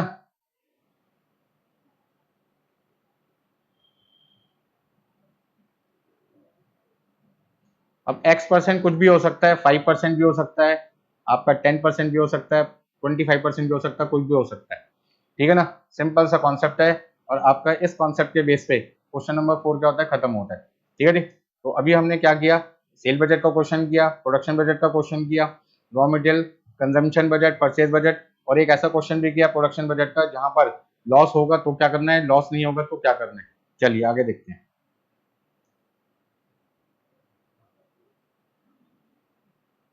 और नेक्स्ट आपके पास है फ्लेक्सिबल बजट, बहुत बहुत इंपॉर्टेंट है। A flexible budget is a budget which is design to change in accordance with the various level of activity actually attained. कहने का मतलब है कि जब हम अलग अलग क्वांटिटी प्रोड्यूस करते हैं तो हमारी जो कॉस्ट होती है वो उस क्वांटिटी के अकॉर्डिंग क्या होती है, चेंज हो जाती है। जैसे वेरिएबल कॉस्ट यदि पर यूनिट मटेरियल की 10 रुपए, मतलब वेरिएबल कॉस्ट में मटेरियल का जो पार्ट है वो सपोज करते हैं 10 रुपए है, तो 10,000 यूनिट बनाओगे तो 10 से मल्टीप्लाई करके 1 लाख आ जाएगा। 12,000 यूनिट बनाते हो तो 10 से मल्टीप्लाई करके 1,20,000 रुपये आएगा। 50,000 यूनिट बनाओगे तो 10 रुपए से मल्टीप्लाई करके 5 लाख आएगा। कहने का मतलब क्या हुआ कि आपकी जो मटेरियल कॉस्ट है वो पर यूनिट तो सेम रहेगी बट अमाउंट में क्या हो जाएगी, चेंज। लेकिन यदि हम फिक्स कॉस्ट की बात करें, जैसे फैक्ट्री का रेंट देते हैं, तो हम जब रेंट पे करते हैं मान लीजिए 1 लाख रुपए महीना, तो किसी महीने 10,000 यूनिट बने या 12,000 यूनिट बने या 50,000 यूनिट बने, मकान मालिक को, जो लैंडलॉर्ड है, जो उस फैक्ट्री का ऑनर है उसको क्या दिया जाएगा, रेंट तो हर महीने 1 लाख रुपए दिया जाएगा। तो यहाँ पे क्वांटिटी 10 बन रही है तो भी 1 लाख का खर्चा है, 12,000 यूनिट बनेगी तो भी 1 लाख का खर्चा है, 50,000 यूनिट बनेगी तो भी 1 लाख का खर्चा है। कहने का मतलब कि जो रेंट है वो हमारी फिक्स कॉस्ट है, उसका क्वांटिटी से कोई लेना देना नहीं है। तो कई बार हम क्या देखते हैं कि जो कॉस्ट है वो पर यूनिट सेम रहती है, जिसकी वजह से अमाउंट क्वांटिटी के चेंज होने से चेंज हो जाती है। लेकिन कई बार ऐसी कॉस्ट होती है जो अमाउंट में सेम होती है, क्वांटिटी भले ही चेंज होना हो, आपका अमाउंट हर क्वांटिटी पे क्या रहेगा, सेम, वो फिक्स कॉस्ट है। कई बार सेमी वेरिएबल कॉस्ट आती है जिसमें कुछ पार्ट वेरिएबल होता है, कुछ पार्ट फिक्स होता है। तो इस तरीके से जहां पर हम अलग अलग क्वांटिटी प्रोड्यूस पर अलग अलग कॉस्ट कैलकुलेट करना चाहते हैं, वहां पर हम कैलकुलेट करते हैं आपका फ्लेक्सिबल बजट बना के अपना आंसर। तो फ्लेक्सिबल बजट कब बनता है, जहां पर अलग अलग क्वांटिटी की हम अलग अलग कॉस्ट जानना चाहते हैं, ताकि हम अपना प्रॉफिट मार्जिन ऐड करके कस्टमर को सेलिंग प्राइस बता सकें, या सेलिंग प्राइस कस्टमर को पहले से बता रखी है कि इस क्वांटिटी की ये सेलिंग प्राइस होगी, इस क्वांटिटी की ये सेलिंग प्राइस होगी, इस क्वांटिटी की ये सेलिंग प्राइस, तो क्या उस क्वांटिटी पर हमें प्रॉफिट आ पाएगा जो सेलिंग प्राइस हमने कस्टमर को बता रखी है। तो उसके लिए हम कौन सा बजट बनाते हैं, फ्लेक्सिबल बजट बनाते हैं। चलिए, तो flexible budget also called variable budget, sliding scale budget, जहां पर हम फिक्स कॉस्ट, वेरिएबल कॉस्ट और सेमी वेरिएबल कॉस्ट तीनों कॉस्ट को कंसीडर करते हैं। क्वेश्चन नंबर 5 आपके सामने आता है जो कि फ्लेक्सिबल बजट का क्वेश्चन है। इसमें P Limited has prepared its budget for 20,000 units in its factory। और यहाँ पे आपको 20,000 यूनिट की इंफॉर्मेशन दे रखी है, जिसमें मटेरियल है 50 रुपए पर यूनिट, लेबर 20 रुपए पर यूनिट, वेरिएबल ओवरहेड 15 रुपए per unit, direct expenses 6 rupees per unit, selling expenses आपका 15 रुपए पर यूनिट है, जिसमें 20% फिक्स है। तो यदि मेरे से कोई पूछे कि फिक्स कितना है, तो 15 रुपए का 20% कितना आएगा भाई, 15 रुपए का 20% बताओ कितना आएगा, 3 रुपए। और वेरिएबल पार्ट कितना आ जाएगा, जब 20% फिक्स है तो 80% आपका वेरिएबल आ जाएगा, जो कि 12 रुपए बनेगा। ठीक है ना। नेक्स्ट, यदि हम बात करें फैक्ट्री एक्सपेंसेस की, तो फैक्ट्री एक्सपेंसेस में आपका 100% फिक्स है, तो सारा का सारा फिक्स माना जाएगा, ये 7 रुपए। ठीक है ना। एडमिनिस्ट्रेटिव में सारा का सारा फिक्स है 100%, तो सारा फिक्स हो गया कितना, 4 रुपए। डिस्ट्रीब्यूशन एक्सपेंसेस 12 रुपए दे रखा है, जिसमें 85%, तो 12 रुपए का 85% आपका वेरिएबल है, जो कि 10 रुपए 20 पैसे आपका वेरिएबल आएगा, और बाकी का फिक्स्ड आ जाएगा 15%, जो कि 1 रुपये 80 पैसे आ जाएगा आपके पास में। ठीक है ना भाई, कोई दिक्कत इसमें किसी को नहीं। चलो आगे। प्रिपेयर फ्लेक्सिबल बजट आपको बनाना है 15,000 यूनिट का, और कितना, 18,000 यूनिट। तो सबसे पहले हमने क्या किया, हमारे जो खर्चे हैं वो है मटेरियल कॉस्ट, दूसरा आपके पास है लेबर, तीसरा वेरिएबल ओवरहेड, फिर डायरेक्ट एक्सपेंस, सेलिंग। सेलिंग में 2 खर्चे आपको दे रखे थे, वेरिएबल और फिक्स, तो हमने वेरिएबल को अलग लिखा, फिक्स को अलग लिखा। लेकिन जो फैक्ट्री एक्सपेंस और एडमिनिस्ट्रेटिव है, ये सारा का सारा फिक्स्ड है, सारा का सारा 100% फिक्स है, तो फिक्स्ड हो गया। ठीक है जी। जो डिस्ट्रीब्यूशन है, इसमें भी 2 तरीके के खर्चे हैं, वेरिएबल अलग है, फिक्स्ड अलग है। तो देखिए क्वेश्चन को कैसे सॉल्व करना है। सबसे पहले हमें इंफॉर्मेशन दे रखी है किसकी, हमें इंफॉर्मेशन दे रखी है भाई 20,000 यूनिट की। तो सबसे पहले हम जो बजट बना रहे हैं वो 20,000 यूनिट का बना रहे हैं, क्वेश्चन की इंफॉर्मेशन को देख के। तो मटेरियल आपके पास है 50 रुपए पर यूनिट, लेबर आपके पास है 20 रुपए पर यूनिट, वेरिएबल ओवरहेड 15 रुपए पर यूनिट, डायरेक्ट एक्सपेंस आपके पास है 6 रुपए। अच्छा, सेलिंग एक्सपेंस कितना आपका 12 रुपए पर यूनिट, कैसे निकाला, 15 रुपए का 80% 12। इसी तरीके से डिस्ट्रीब्यूशन 12 रुपए का 85% 10 रुपए 20 पैसे पर यूनिट आ गया। तो जो भी इंफॉर्मेशन पर यूनिट में दे रखी है और नेचर में वेरिएबल है, आप उसे क्वांटिटी से मल्टीप्लाई करते जाओ, 20,000 15,000 18,000 से। तो हमने क्या किया, 50 रुपए 20 रुपए 15 रुपए 6 रुपए 12 रुपए और 10 रुपए 20 पैसे को 20,000 15,000 18,000 से मल्टीप्लाई किया, तो ये वैल्यूज आपके पास आ जाएगी। हाँ जी, 20,000 15,000 और 18,000 को हमने मल्टीप्लाई किया 50 रुपीज से, 50 रुपए से, तो आपके पास आएगा 10 लाख, 7.5 लाख, और कितना आ जाएगा 9 लाख। फिर हमने 20 रुपए से मल्टीप्लाई किया, तो ये वैल्यूज आ जाएगी आपके पास में। ठीक है ना। यदि हम 15 रुपए से मल्टीप्लाई करते हैं तो ये वैल्यू आ जाएगी आपके पास में। 6 रुपए से मल्टीप्लाई करते हैं 20,000 15,000 18,000 को, तो ये आंसर आएगा, ये वैल्यू आएगी। फिर हमने सेलिंग एक्सपेंसेस में जो वेरिएबल पार्ट है 12 रुपए पर यूनिट, उसे 20,000 15,000 18,000 से मल्टीप्लाई किया, तो ये वैल्यू आ गई। ऐसे ही जो डिस्ट्रीब्यूशन एक्सपेंसेस हैं 12 रुपए, उसमें 85% वेरिएबल 10 रुपए 20 पैसे जो आता है, उसको मल्टीप्लाई किया 20,000 से, मल्टीप्लाई किया 15,000 से, और मल्टीप्लाई किया 18,000 से। मतलब 10 रुपए 20 पैसे को मल्टीप्लाई करोगे 18,000 से, तो आपके पास कितना आ जाएगा, 1,83,600। अब ये तो बात आ गई वेरिएबल की। बात करते हैं किसकी, फिक्स की। फिक्स को समझना थोड़ा सा और आसान है। हाँ जी, फिक्स कॉस्ट वो कॉस्ट होती है जो अमाउंट में आपकी सेम रहती है, पर यूनिट में चेंज होती है। ध्यान रखना, जब भी फिक्स कॉस्ट का अमाउंट ढूंढना है आपको एग्जिस्टिंग बजट पे ढूंढना है। किस पे ढूंढना है, एग्जिस्टिंग बजट, क्योंकि यहाँ पे जो पर यूनिट कॉस्ट दे रखी है वो किसको बेस लेके निकाली गई थी, 20,000 यूनिट को बेस लेके निकाली गई थी। तो फिक्स कॉस्ट पर यूनिट किस क्वांटिटी के ऊपर आपको निकाल के दिया हुआ है उसी क्वांटिटी से मल्टीप्लाई करना है। बच्चे गलत कर देते हैं, वो क्या करते हैं, तो 3 रुपए मैंने यहाँ पे निकाला है, 7 रुपए निकाला है, 4 रुपए निकाला है, 1 रुपए 80 पैसे निकाला है, उसे 15,000 और 18,000 से मल्टीप्लाई करके एग्जाम में आ जाते हैं, जो सरासर गलत है। क्योंकि फिक्स कॉस्ट पर यूनिट में आपका चेंज होता है, अमाउंट में सेम रहता है, अमाउंट में सेम रहता है। तो अब आपको अमाउंट निकालना है। तो पहला पॉइंट है 3 रुपए, 7 रुपए, 4 रुपए और 1 रुपए 80 पैसे जो दे रखा है वो किस क्वांटिटी के लिए दे रखा था, 20,000 के लिए। तो मल्टीप्लाई भी बेटा किससे करना है, 20,000। तो सबसे पहले आप क्या करो, 3 रुपए जो मैंने निकाला, 15 रुपए का 20%, 3 रुपए को मल्टीप्लाई किया किससे, 20,000 से, फिर 7 रुपए को मल्टीप्लाई किया 20,000 से, फिर 4 रुपए को मल्टीप्लाई किया 20,000 से, और यहाँ पे 1 रुपए 80 पैसे को, 12 रुपए का 15%, 1 रुपए 80 पैसे 20,000 से मल्टीप्लाई किया। तो यहाँ पे फिक्स कॉस्ट निकालनी है तो आपको ध्यान रखना पड़ेगा, जिस क्वांटिटी की फिक्स कॉस्ट पर यूनिट दे रखा है आपको अमाउंट में निकालने के लिए उसी से मल्टीप्लाई करना पड़ेगा। बात समझ में आ गई सबको, गलत ना कर देना एग्जाम में, तो बाद में कहोगे जी गलती हो गई सर माफ कर दो। माफ करने का मतलब 6 महीने बढ़ जाएंगे आपके बिना बात के। एक अटेम्प्ट गया, दूसरा अटेम्प्ट आएगा और गलती सुधार हो जाएगी, लेकिन 6 महीने क्यों खराब करने भैया अपने। अब एक बार फिक्स कॉस्ट निकल गई तो फिक्स कॉस्ट की पॉइंट क्या होती है, फिक्स कॉस्ट वो कॉस्ट होती है जो हर क्वांटिटी पर क्या होती है, सेम होती है अमाउंट में। अब आप सबका टोटल कर लो तो आपके पास क्या आ जाएगा, फाइनल अमाउंट आ जाएगा। फाइनल अमाउंट आपके पास कितना आ गया, 25,80,000, 20,14,000 और 25,53,600। तो 20,000, 15,000, 18,000 की हमने निकाल दी टोटल कॉस्ट। इस तरीके से आपका फ्लेक्सिबल बजट तैयार हो गया, जहां पर हम अलग अलग क्वांटिटी की टोटल कॉस्ट निकाल रहे हैं। और यहाँ पे क्या ध्यान रखते हैं कि जो फिक्स कॉस्ट है वो अमाउंट में सेम रहेगा और जो वेरिएबल कॉस्ट है वो पर यूनिट में क्या रहेगा, सेम रहेगा। तो पहले वेरिएबल कॉस्ट के केस में पर यूनिट को ढूंढ के रखो और सभी क्वांटिटी से मल्टीप्लाई कर दो। और फिक्स कॉस्ट के केस में फिर से मैं बोल रहा हूँ, क्या ध्यान रखना है कि जो पर यूनिट फिक्स कॉस्ट आपको क्वेश्चन में दे रखी है वो जिस क्वांटिटी की दे रखी है उससे मल्टीप्लाई करके पहले अमाउंट निकालना है, बाकी हर क्वांटिटी पे सेम अमाउंट लिखना है। चलिए अभी नेक्स्ट क्वेश्चन। हाँ जी, क्वेश्चन नंबर 6 बहुत बढ़िया क्वेश्चन है एग्जाम के लिए। Ambuja enterprises is currently working at 50% capacity and produces 10,000 unit. यहाँ पर कंपनी 50% कैपेसिटी पे काम कर रहे हैं और कितनी यूनिट प्रोड्यूस कर रहे हैं भाई, 10,000 यूनिट बना रहे हैं। फिर से समझो, 50% कैपेसिटी पे काम कर रहे हैं और हम 10,000 यूनिट बना रहे हैं। At current operating level product cost 180 per unit और आपकी सेलिंग प्राइस है 200 रुपए। अभी जो हम 10,000 यूनिट बनाकर बेच रहे हैं उसकी जो कॉस्ट है वो 180 रुपए और सेलिंग प्राइस 200 है। 180 रुपए में 100 रुपए का मटेरियल है, 30 रुपए की लेबर है, 30 रुपए का फैक्ट्री ओवरहेड है और 20 रुपए का आपका एडमिनिस्ट्रेटिव ओवरहेड है। और यहाँ पे ध्यान देने वाली बात है कि जो 30 रुपए का फैक्ट्री ओवरहेड है उसमें वेरिएबल पार्ट कितना है और फिक्स पार्ट कितना है। वेरिएबल पार्ट तो पता नहीं, फिक्स पार्ट 40% है। तो 30 रुपए का 40%, 30 रुपए का 40% आपका जो फिक्स पार्ट है वो कितना आ जाएगा, 12 रुपए, और वेरिएबल पार्ट बचा हुआ आ जाएगा 18 रुपए। ऐसे ही यहाँ पर 50% मतलब कि 10 रुपए आपका फिक्स है, बाकी का 10 रुपए आपके पास क्या है, वेरिएबल। अब एट 60% वर्किंग, अभी हम काम कर रहे थे 50% पे, लेकिन अब हम काम करेंगे किस पे, 60% पे। At 60% working raw material cost increases by 2% and selling price fall by 2%.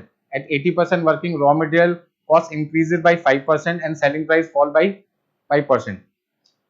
आपको यहाँ पे एक मार्जिनल कॉस्ट स्टेटमेंट बनानी है। मार्जिनल कॉस्ट स्टेटमेंट वो स्टेटमेंट है जहां पर आपकी जो कॉस्ट है उसमें वेरिएबल पार्ट अलग दिखाई दे, फिक्स पार्ट अलग दिखाई दे।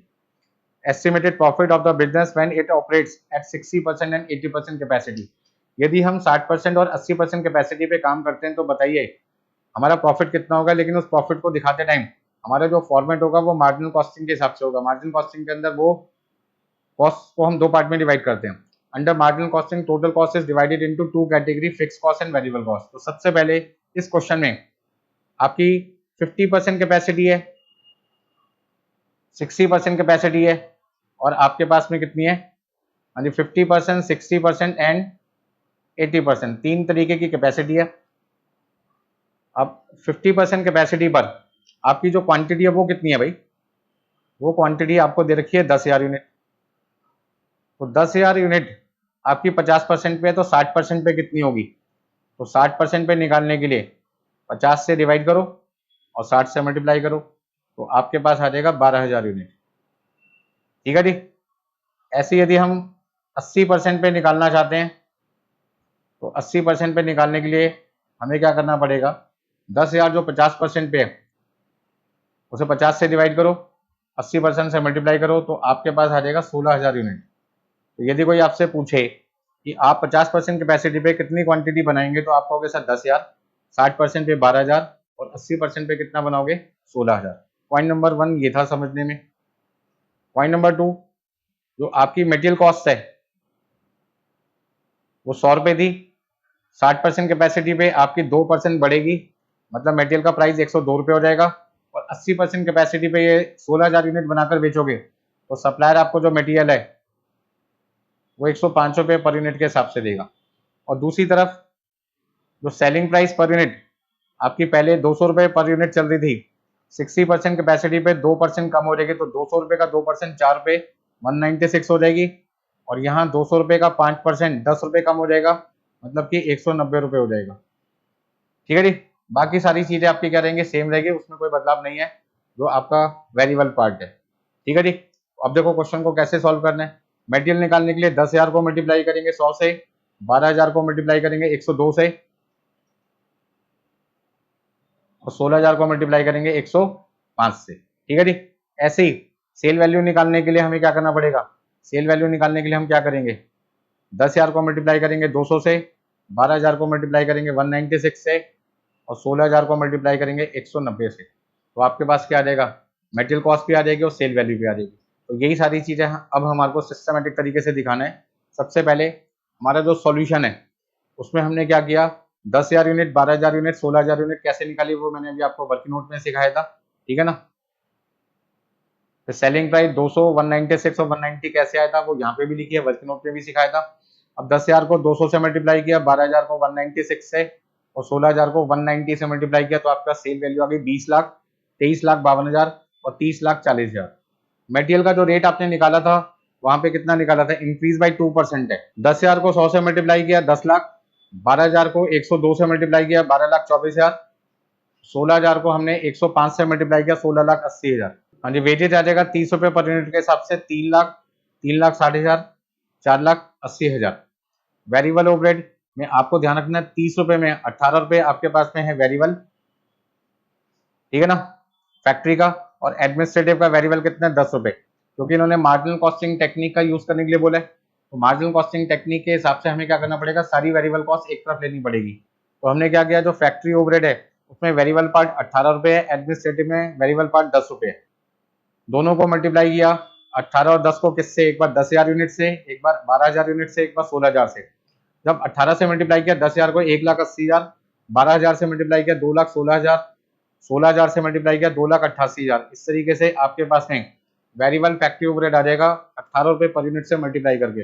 एडमिनिस्ट्रेटिव में वेरिएबल पार्ट है 10 रुपये पर यूनिट, 10,000 से मल्टीप्लाई किया 1 लाख, 12,000 से मल्टीप्लाई किया 1,20,000 और 16,000 से मल्टीप्लाई किया 1,60,000। इन चारों वेरिएबल कॉस्ट को जोड़ा तो टोटल वेरिएबल कॉस्ट है 15,80,000, 19,20,000 और 26,08,000। अब सेल वैल्यू में से हमने क्या किया, सेल वैल्यू में से हमने जो हमारी वेरिएबल कॉस्ट है, तो सेल वैल्यू में से हमारी वेरिएबल कॉस्ट है उसे माइनस किया और हमारे पास आ जाएगा कॉन्ट्रीब्यूशन 4,20,000, 4,32,000 और 4,32,000। अब फिक्स कॉस्ट कैसे निकालते हैं, तो मैंने अभी आपको फिर से यही समझाना है। जो फिक्स कॉस्ट है वो आपको देखना पड़ेगा कि जो पर यूनिट आपको दे रखी है 12 रुपये और 10 रुपये, वो किस क्वांटिटी पे दे रखी है, तो 10,000 यूनिट पे दे रखी है।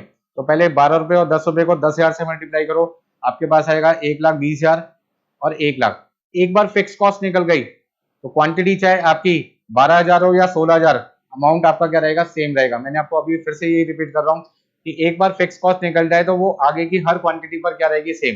बट वो फिक्स कॉस्ट निकलती किस पे है, तो उसके लिए आपको देखना पड़ेगा कि जो 12 रुपये 10 रुपये पर यूनिट फिक्स कॉस्ट दे रखी है वो किस क्वांटिटी पे दे रखी थी। आपको 10,000 पे दे रखी थी तो मल्टीप्लाई भी किससे करोगे, 10,000 से। और एक बार फिक्स कॉस्ट का अमाउंट निकल गया 1,20,000 और 1 लाख, 2,20,000, वो आगे चाहे 12,000 यूनिट बना के बेचो या 16,000, आपका अमाउंट क्या रहेगा, सेम।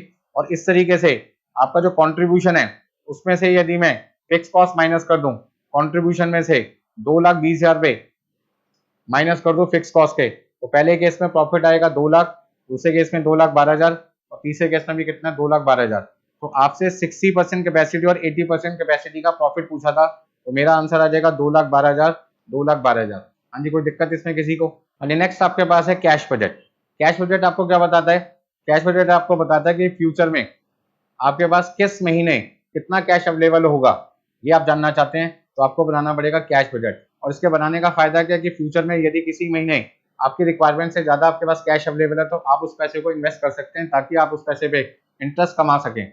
और यदि किसी महीने आपके पास कैश की शॉर्टेज है, शॉर्टेज का मतलब पेमेंट आपको ज्यादा करनी है और अवेलेबिलिटी आपके पास कैश की कम होगी, तो आप समय रहते हुए उस पैसे को अरेंज कर सकते हैं लो रेट ऑफ इंटरेस्ट पे। ठीक है, यदि आपको लोन लेना पड़े तो आप कहाँ से लें? जहाँ पे रेट ऑफ इंटरेस्ट क्या होगा, कम होगा, क्योंकि समय पे आपको पता चल जाएगा इस महीने मुझे इतने पैसे की रिक्वायरमेंट है।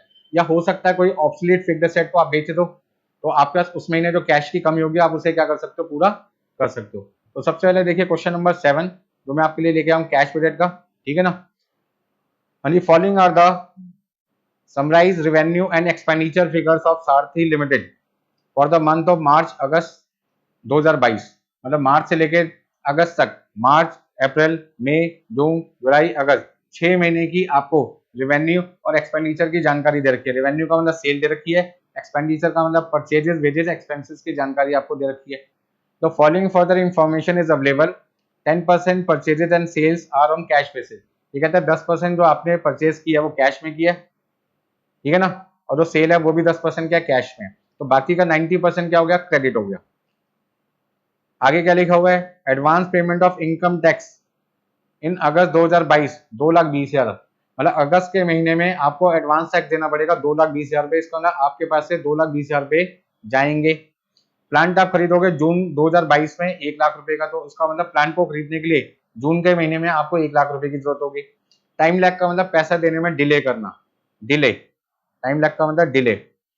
क्रेडिट सेल 2 महीने, जिनको हमने उधार में माल बेचा वो हमें 2 महीने बाद पैसे देंगे। क्रेडिट परचेज, जिनसे हमने उधार में सामान खरीदा है हम उनको 1 महीने बाद पैसा देंगे। वेजेस एंड एक्सपेंसेस में हाफ मंथ लिखा है, मतलब आधे महीने का पैसा अभी देंगे, आधे महीने का पैसा हम अगले महीने देंगे। मतलब इस महीने वर्कर ने 10,000 रुपए का काम किया था, तो उसे 10,000 रुपए मिलने चाहिए थे, तो हमने उसको क्या कहा कि 10,000 का आधा 5,000 तेरे को अभी देंगे और 5,000 तेरे को अगले महीने देंगे। ऐसे ही यदि 12,000 होता तो 6,000 अभी देंगे, 6,000 अगले महीने देंगे। 20,000 होता तो 10,000 अभी देंगे, 10,000 अगले महीने देंगे। इसको बोलते हैं time lag in payment, half month. ठीक है जी। Cash budget for 3 months starting on 1 June 2022 when cash available कितना आपका बैलेंस कितना है 2,50,000। तो मैंने क्या देखा कि मुझे जून, जुलाई, अगस्त 3 महीने का बजट बनाना है। स्टार्टिंग करना है जून 22 से, कितने महीने का, 3 महीने का। तो जून से स्टार्टिंग करोगे, 3 महीने कहाँ खत्म होंगे, अगस्त में। तो जून, जुलाई, अगस्त आ गया। सबसे पहले ओपनिंग बैलेंस कितना है आपके पास है, 2,50,000 रुपए। अब ध्यान दीजिए, हमारी जो सेल है वो 13 लाख रुपए है, 14 लाख रुपए है, 15 लाख रुपए है, 16 लाख रुपए है, 16,40,000 है, 17,80,000 है। ये जो सेल दे रखी है, इन सेल का 10% सेल है कैश सेल। तो 10% तो उसी महीने मिल जाएगा जिस महीने आपने क्या किया, सामान बेचा है। इसका मतलब क्या हुआ, हमें जून में जो सेल किया 16 लाख की है, उसका 10% 1,60,000 रुपए। जुलाई की सेल 16,40,000 का 10% 1,64,000। 17,80,000 का 10% 1,78,000। मतलब जून, जुलाई, अगस्त की जो सेल है उसका 10% पैसा आपको उसी महीने मिल जाएगा। बात समझ में आ गई? तो यहाँ पे जो सेल दे रखी है इन सबका मुझे कितना करना पड़ेगा भाई, मल्टीप्लाई करके 10% निकालना पड़ेगा। तो इन सेल को मैंने क्या किया, इन सभी सेल को मैंने मल्टीप्लाई किया 10% से। यदि आप वर्किंग नोट बिना बनाए डायरेक्ट करना चाहते हैं तो ऐसा कर सकते हैं। कैश सेल लिखा 16,000 कितना, 16 लाख का 10% 1,60,000, 16,40,000 का 10% 1,64,000 और 17,80,000 का 10% कितना हुआ 1,78,000।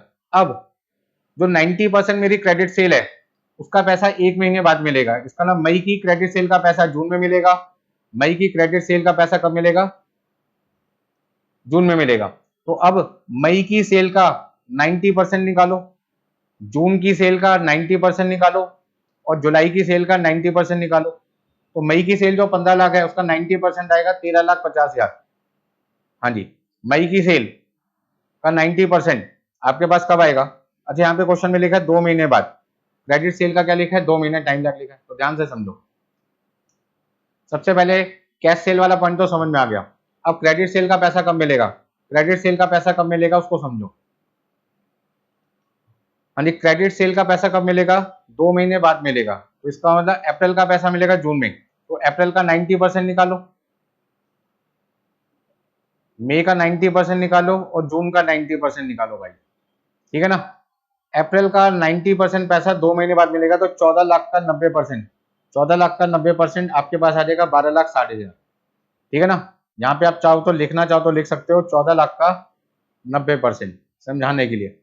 ऐसी मई का 15 लाख का 90%, 13,50,000 आपको मिलेगा जुलाई में। तो हमने यहाँ पे लिखा 15 लाख, 15 लाख का 90%।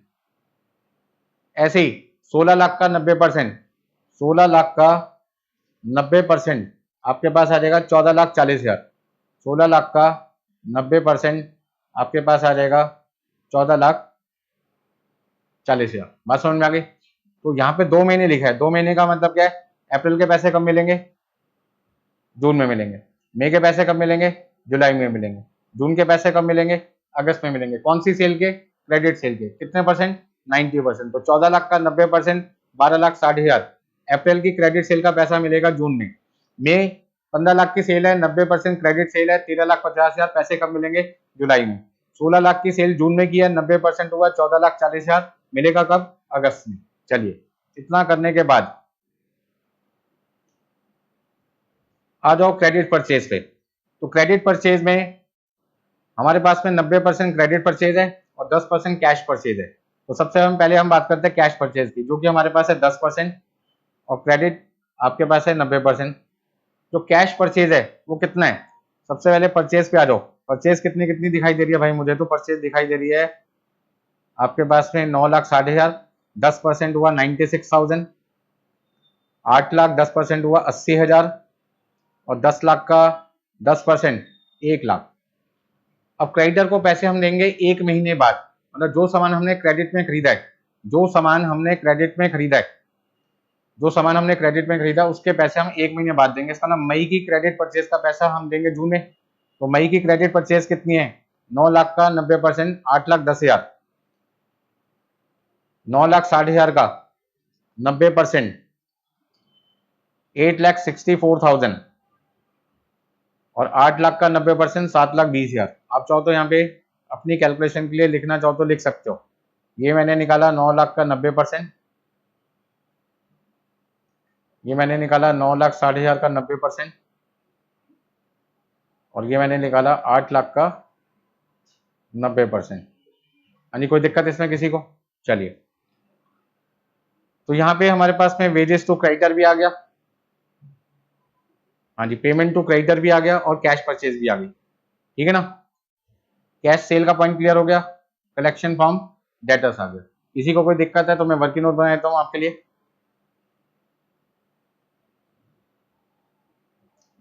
देखिए भाई,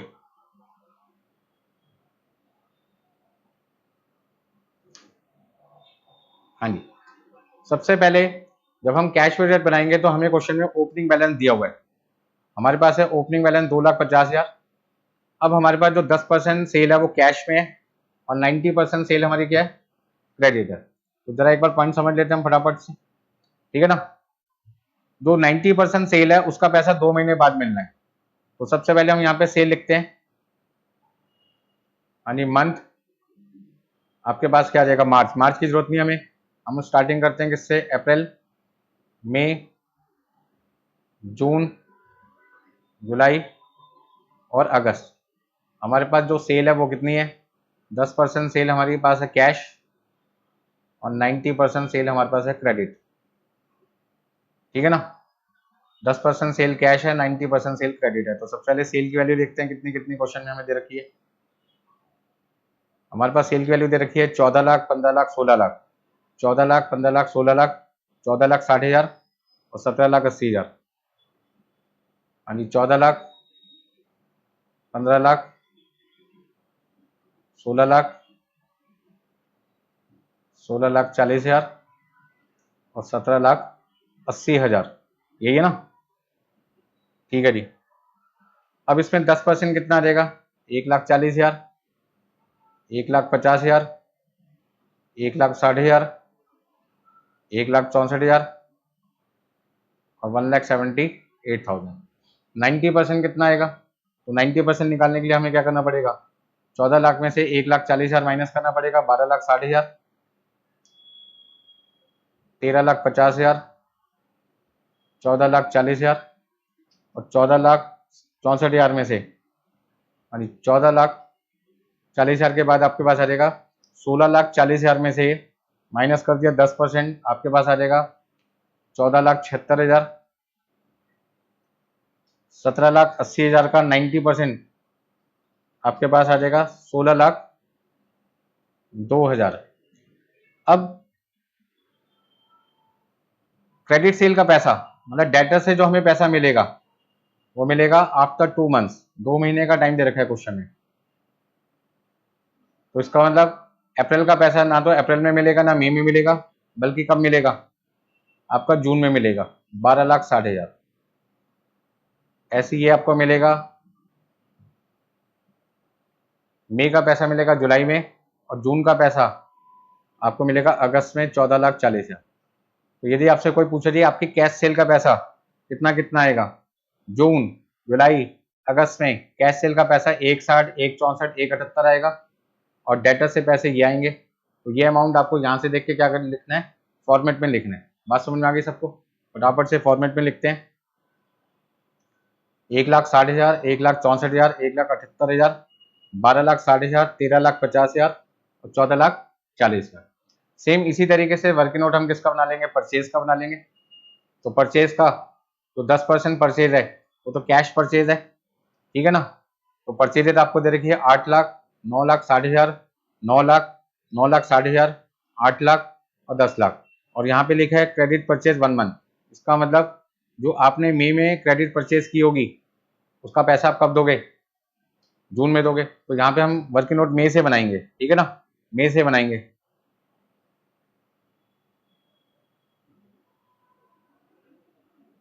यानी मंथ परचेजेस 10% कैश परचेज है और 90% आपकी क्रेडिट परचेज है। और क्रेडिटर को पैसे कब देने आपने? आफ्टर 1 मंथ, ठीक है ना। तो आप यहाँ पे स्टार्टिंग करो मई, फिर आपके पास आएगा जून, फिर जुलाई, अगस्त। हाँ जी, परचेज कितनी कितनी है? परचेज कितनी कितनी है आपके पास में? 9 लाख, 9,60, 8 लाख, 10 लाख। 9 लाख, 9,60, 8 लाख और 10 लाख। यानी 10% हुआ 90,000, 96,000, 80,000, 1 लाख। क्रेडिट कितना आ जाएगा? 8,10,000। यानी 9,60,000 में से 10% माइनस किया तो मेरे पास आ जाएगा 8,64,000। अपने पास आ जाएगा 7,20,000 और आ जाएगा 9 लाख। अब यहाँ पे क्रेडिटर को पैसे कब देने हैं? 1 महीने बाद। तो इसका मतलब मई में जो उधार में सामान खरीदा उसके पैसे मई में ना देके कब दोगे? जून में। फिर इसी तरीके से 8,64,000 दोगे और 7,20,000 दोगे। अब यदि आपसे कोई पूछे जी आपकी कैश परचेज कितनी है जून की, तो 96,000, जुलाई की 80,000, अगस्त की कितनी है? 1 लाख। और पेमेंट टू क्रेडिटर कितना आएगा? पेमेंट टू क्रेडिटर कितना आएगा? 8,10,000, 8,64,000 और 7,20,000, ठीक है जी। ये हमने फटाफट से आपके लिए यहाँ पे लिख दिया।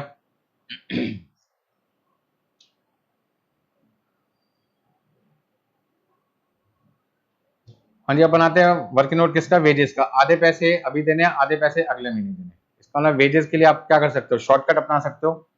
मई की वेजेस ले लो और जून की वेजेस ले लो, ठीक है ना। आधा पैसा मई का, आधा पैसा जून का, ठीक है। दोनों को प्लस कर दो, आधा कर दो। तो 3 लाख प्लस 3,60,000, 3 लाख प्लस 3,60,000 हुआ 6,60,000। 6,60,000 का आधा कर दो तो आपके पास आ जाएगा 3,30,000, ठीक है ना। यदि अब आपको जून का अमाउंट निकालना था, दोनों को प्लस किया, आधा कर दिया।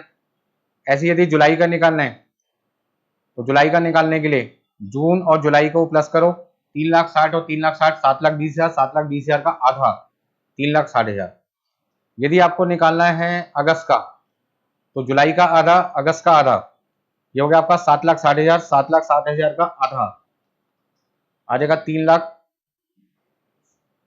हाँ जी 7,60,000, 7,60,000, 7,60,000 का आधा कितना आ जाएगा 3,80,000, 3,60,000 प्लस 4,00,000, 7,60,000, 7,60,000 का आधा कर देंगे तो 3,80,000 आएगा। सेम ऐसे ही किसका करना है आपको, एक्सपेंसेस का, 1,20,000 प्लस 1,20,000, 2,40,000, 2,40,000 का आधा 1,20,000। आपको निकालना है आंसर किसका, जुलाई का, तो 1,20,000 और 1,60,000, 2,80,000, 2,80,000 का आधा 1,40,000, हाँ जी 1,60,000 प्लस 1,60,000, 3,20,000, 3,20,000 का आधा 1,60,000। तो जब भी टाइम लैग हाफ मंथ लिखा हो तो पिछला महीना और जिस महीने का आंसर निकालना है उस महीने को जोड़ो, आधा कर दो। यदि आपको जून का निकालना है तो मई और जून को प्लस करो, आधा कर दो। जुलाई का आंसर निकालना है तो जून और जुलाई को प्लस करो, आधा कर दो। अगस्त का निकालना है तो जुलाई और अगस्त को प्लस करो, आधा कर दो। चाहे वो ओवरहेड का केस हो, चाहे वो वेजेस का केस है, यदि हाफ मंथ लिखा तो ऐसे करना है। बात समझ में आ गई? चलिए, कोई दिक्कत नहीं। अब आपने प्लान खरीदा है जुलाई में या जून में, यानी जून में आप प्लान खरीदे तो जून में आपको 1,00,000 रुपए देने पड़ेंगे और आपको एडवांस टैक्स देना है अगस्त में, तो आपको अगस्त में एडवांस टैक्स के 2,20,000 रुपए माइनस करने पड़ेंगे। अब ध्यान से समझिए करना क्या है, हमें करना क्या है। जून के महीने में 2,50,000 रुपए ओपनिंग बैलेंस था, 1,60,000 रुपए कैश सेल है, 12,60,000 डेटर से मिला, टोटल आपके पास आ गए 16,70,000। 16,70,000 रुपए हमारे पास जून में टोटल अवेलेबल है, जिसमें 14,56,000 रुपए की हमें पेमेंट करनी है, तो हमारे पास पैसा बचेगा 2,14,000।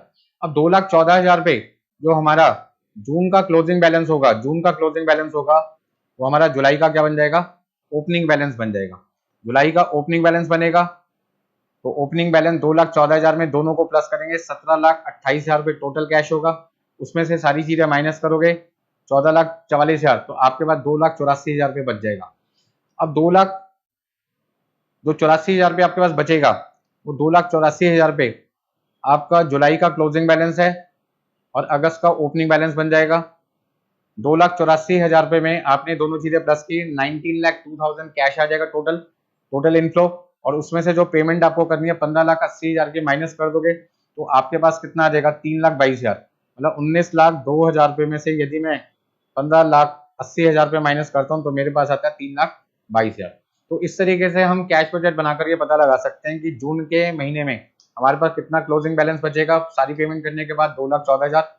जुलाई में सारी पेमेंट करने के बाद 2,84,000 बचेगा, अगस्त में हमारे पास 3,22,000 बचेगा।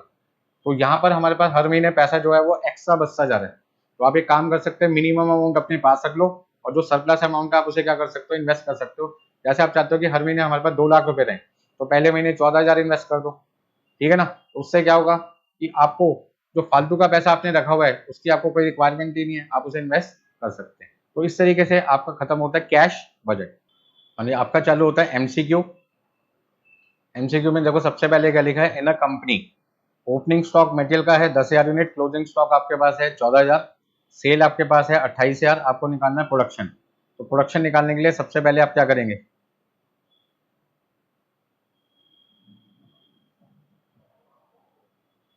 हाँ जी क्वांटिटी प्रोड्यूस निकालने के लिए क्वांटिटी सोल्ड में क्लोजिंग स्टॉक प्लस करना है, ओपनिंग माइनस करना है, मतलब कि आपके पास में 28,000 में आपको प्लस करना है 14,000 और माइनस करना है 10,000, आपके पास कितना आ जाएगा 32,000। तो 32,000 आपका आंसर हो जाएगा। चलिए, Akash limited is preparing, question number 2। हाँ जी, क्वेश्चन नंबर 2 में आपसे क्या पूछ रहे हैं, preparing cash budget for the period sale are expected to be 1 lakh in April, 2 lakh in May and 3 lakh in June 2016। हाँ जी, 3 लाख रुपए की सेल आपकी होगी जून 2016 में, तो मतलब 2016 आपका ईयर है जिसमें अप्रैल, मई और जून। हाँ जी, क्वेश्चन नंबर सेकंड में 2016 आपका ईयर है जिसमें अप्रैल, मई, जून 3 बार की आपको सेल दे रखी है, 1,00,000 रुपए, 2,00,000 रुपए और आपके पास है 3,00,000 रुपए। Half of all sale are cash sale, मतलब 50% आपके पास में जो सेल है 2016 की जगह यहाँ पे सेल लिख लो, ज़्यादा बेटर रहेगा। 50% कैश है तो बाकी 50% आपके पास क्या रहेगा, क्रेडिट आ जाएगा। हाँ जी, कैश सेल 50% है और क्रेडिट सेल आपके पास में 50% है, मतलब कि 50,000, 1,00,000, 1,50,000। ऐसे यहाँ भी लिखेंगे 50,000 क्रेडिट सेल, 1,00,000 रुपए की क्रेडिट सेल और 1,50,000 की credit sale. 70% of credit sale will be collected in the month following the sale, मतलब कि जो क्रेडिट सेल है उसका 70% आपको कब मिलेगा, 1 महीने बाद, आफ्टर 1 मंथ। ठीक है जी। 20% द मंथ आफ्टर डेट, मतलब कि जो आपके पास में 20% है वो उससे भी अगले महीने मिलेगा। आफ्टर डेट का मतलब क्या हुआ, 1 महीने के बाद और 1 महीना, मतलब 2 महीने। And 10% in the third month, और बाकी का जो 10% है वो आपको कब मिलेगा, आफ्टर 3 मंथ, 3 महीने के बाद। तो 1 महीने बाद 70% पैसा मिलेगा, 2 महीने के बाद 20% मिलेगा और 3 महीने के बाद आपको 10% पैसा मिलेगा। तो फटाफट से अमाउंट निकालते हैं यार, कितना कितना मिलेगा, कब मिलेगा, कैसे मिलेगा। तो 50,000 का 70%, ठीक है जी, 50,000 का 70% कितना हुआ आपके पास में, पहले तो 50,000 का 70% निकालो, 35,000। 50,000 का 20%, 10,000, 5,000। फिर 1,00,000 का 70%, 70,000, 20,000 और आपके पास आ जाएगा 10,000। 1,50,000 का 70%, 15, हाँ जी, 1,50,000 का यदि 70% करें तो 1,05,000, 30,000 और 15,000। ठीक है ना। अब ध्यान दीजिए, मुझे आंसर का क्या निकालना है, total collection for the month of July 2016 निकालना है। मतलब जुलाई के महीने में कितना पैसा आएगा, यहाँ पे हमने महीना लिखा है अप्रैल, मई, जून, जुलाई। तो अप्रैल का कितना है, 1,00,000, मई का कितना है, 2,00,000, जून का कितना है, 3,00,000 और जुलाई में कितना दे रखा है आपको, जुलाई में आपको दे रखा है 1,00,000। तो ये 1,00,000 का भी कर लेते हैं यार, यहाँ पे आ जाएगा 50,000, 50,000, 50,000 का यहाँ आएगा 35,000, 10,000, 5,000। अब आपसे पूछे भाई जुलाई के महीने में आपकी टोटल कलेक्शन कितनी होगी, जरा हाईलाइट करते हैं इसको, कौन से महीने का आंसर निकालना है, जुलाई 2016 का। तो जुलाई में आपको एक तो 50,000 रुपये कैश सेल के मिलेंगे, ठीक है ना। 70% पैसा 3 महीने बाद मिलेगा या 1 महीने बाद मिलेगा, 1 महीने बाद मिलेगा। इसका ना जो सेल आपने जून में की है क्रेडिट में 1,50,000, उसका 70% आपको मिलेगा 1 महीने बाद। इसका मतलब यदि मुझसे कोई पूछे कि सर आपको जुलाई में कितनी बार पैसा मिलेगा, जुलाई 2016 में कितनी बार पैसा मिलेगा, तो मैं कहूंगा जी कैश सेल का मिलेगा, 70% वाला पैसा मिलेगा, 20% वाला पैसा मिलेगा और 10% वाला मिलेगा। तो कैश सेल का तो मिलेगा 50,000, 70% वाला मिलेगा 1,05,000। अब 20% वाला और 10% वाला निकालते हैं, वो भी देख लेते हैं। हाँ जी, 20% पैसा 2 महीने बाद मिलेगा। इसका मतलब मई में जो हमने क्रेडिट सेल की है, मई में जो क्रेडिट सेल किया उसका 20%, 20,000 रुपये मिलेगा आपको 2 महीने बाद, तो यहाँ पे आएगा 20,000 रुपये। और अप्रैल में जो क्रेडिट सेल किया उसका 10%, 5,000 वो आपको मिलेगा। तो देखो भाई कितना कितना हुआ, यहाँ पे हमने लिखा 20,000 और यहाँ पे लिखा हमने 5,000। अब सबको जोड़ो कितना आता है, 50,000, 1,05,000, 20,000 और 5,000। तो आपका फाइनल आंसर आता है 1,80,000। तो आपकी टोटल कलेक्शन जो आएगी वो 1,80,000 पे आएगी। आगे देखिए क्या लिखा है, if an organization, question number 3,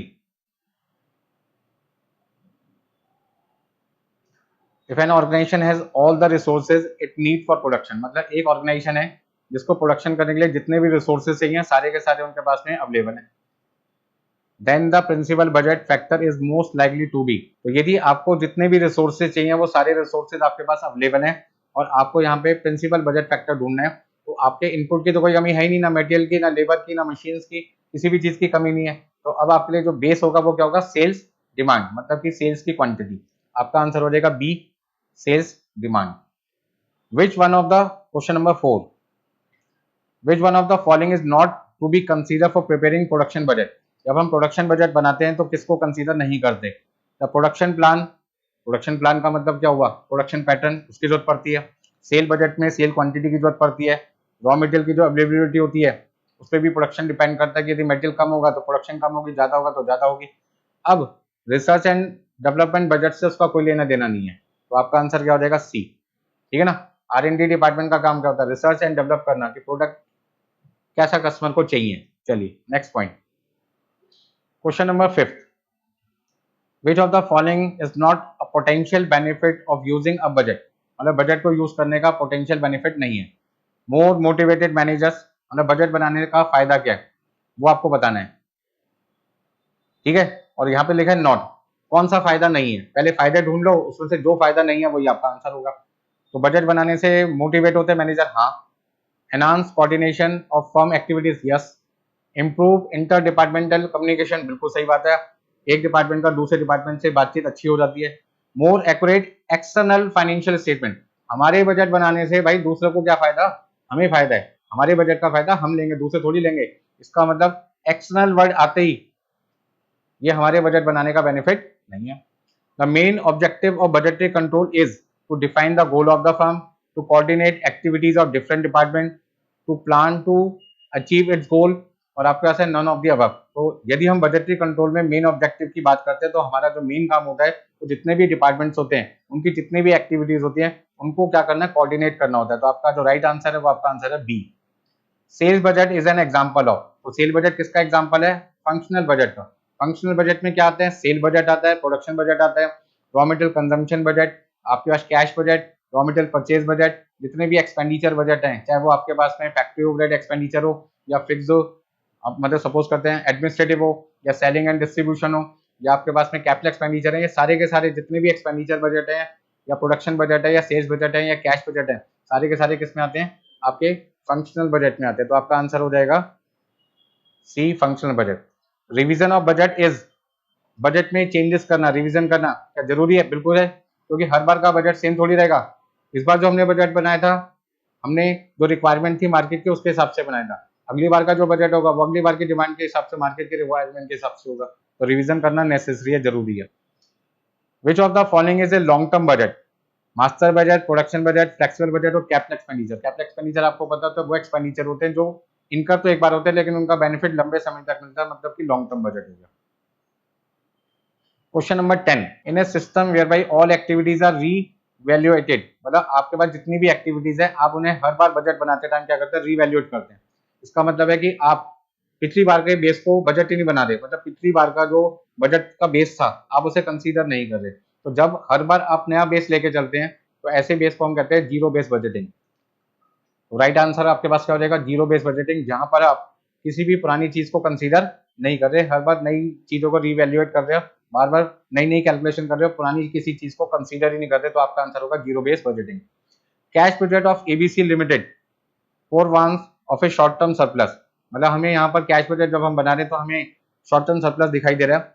which of the following would be appropriate action to be taken in such a situation? ठीक है ना, तो यहाँ पर हमें न्यू फिक्स्ड एसेट खरीदनी चाहिए, या लॉन्ग टर्म लोन्स की रीपेमेंट करनी चाहिए, या राइट ऑफ प्रिलिमिनरी एक्सपेंसेस करने चाहिए, या pay creditor early to obtain a cash discount.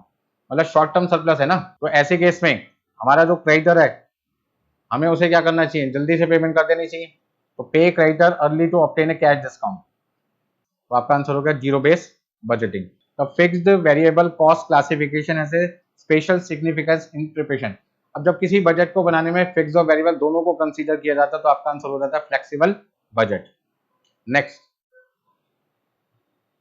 a budget that gives a summary of all the functional budget and projected profit and loss account is known as master budget। master budget क्या होता है? जहां पर हम जितने भी हमारे budgets होते हैं functional, cell budget, production budget, purchase budget, consumption budget, labour cost budget, overhead cost budget, जितने भी बजट हैं सबकी समरी कंसीडर की जाती है, और उनको कंसीडर करने के बाद हम प्रोजेक्टेड P&L या प्रोजेक्टेड स्टेटमेंट बनाते हैं, फाइनेंशियल पोजीशन बताते हैं, तो वो बजट होता है master budget. Which of the following is not an essential of functional budget? तो फंक्शनल बजट में कौन सा एसेंशियल नहीं है? कैपिटल एक्सपेंडिचर बजट आता है, लेबर कॉस्ट बजट आता है, सेल बजट आता है, क्या नहीं आता? Production schedule. तो यही आपका आंसर हो गया।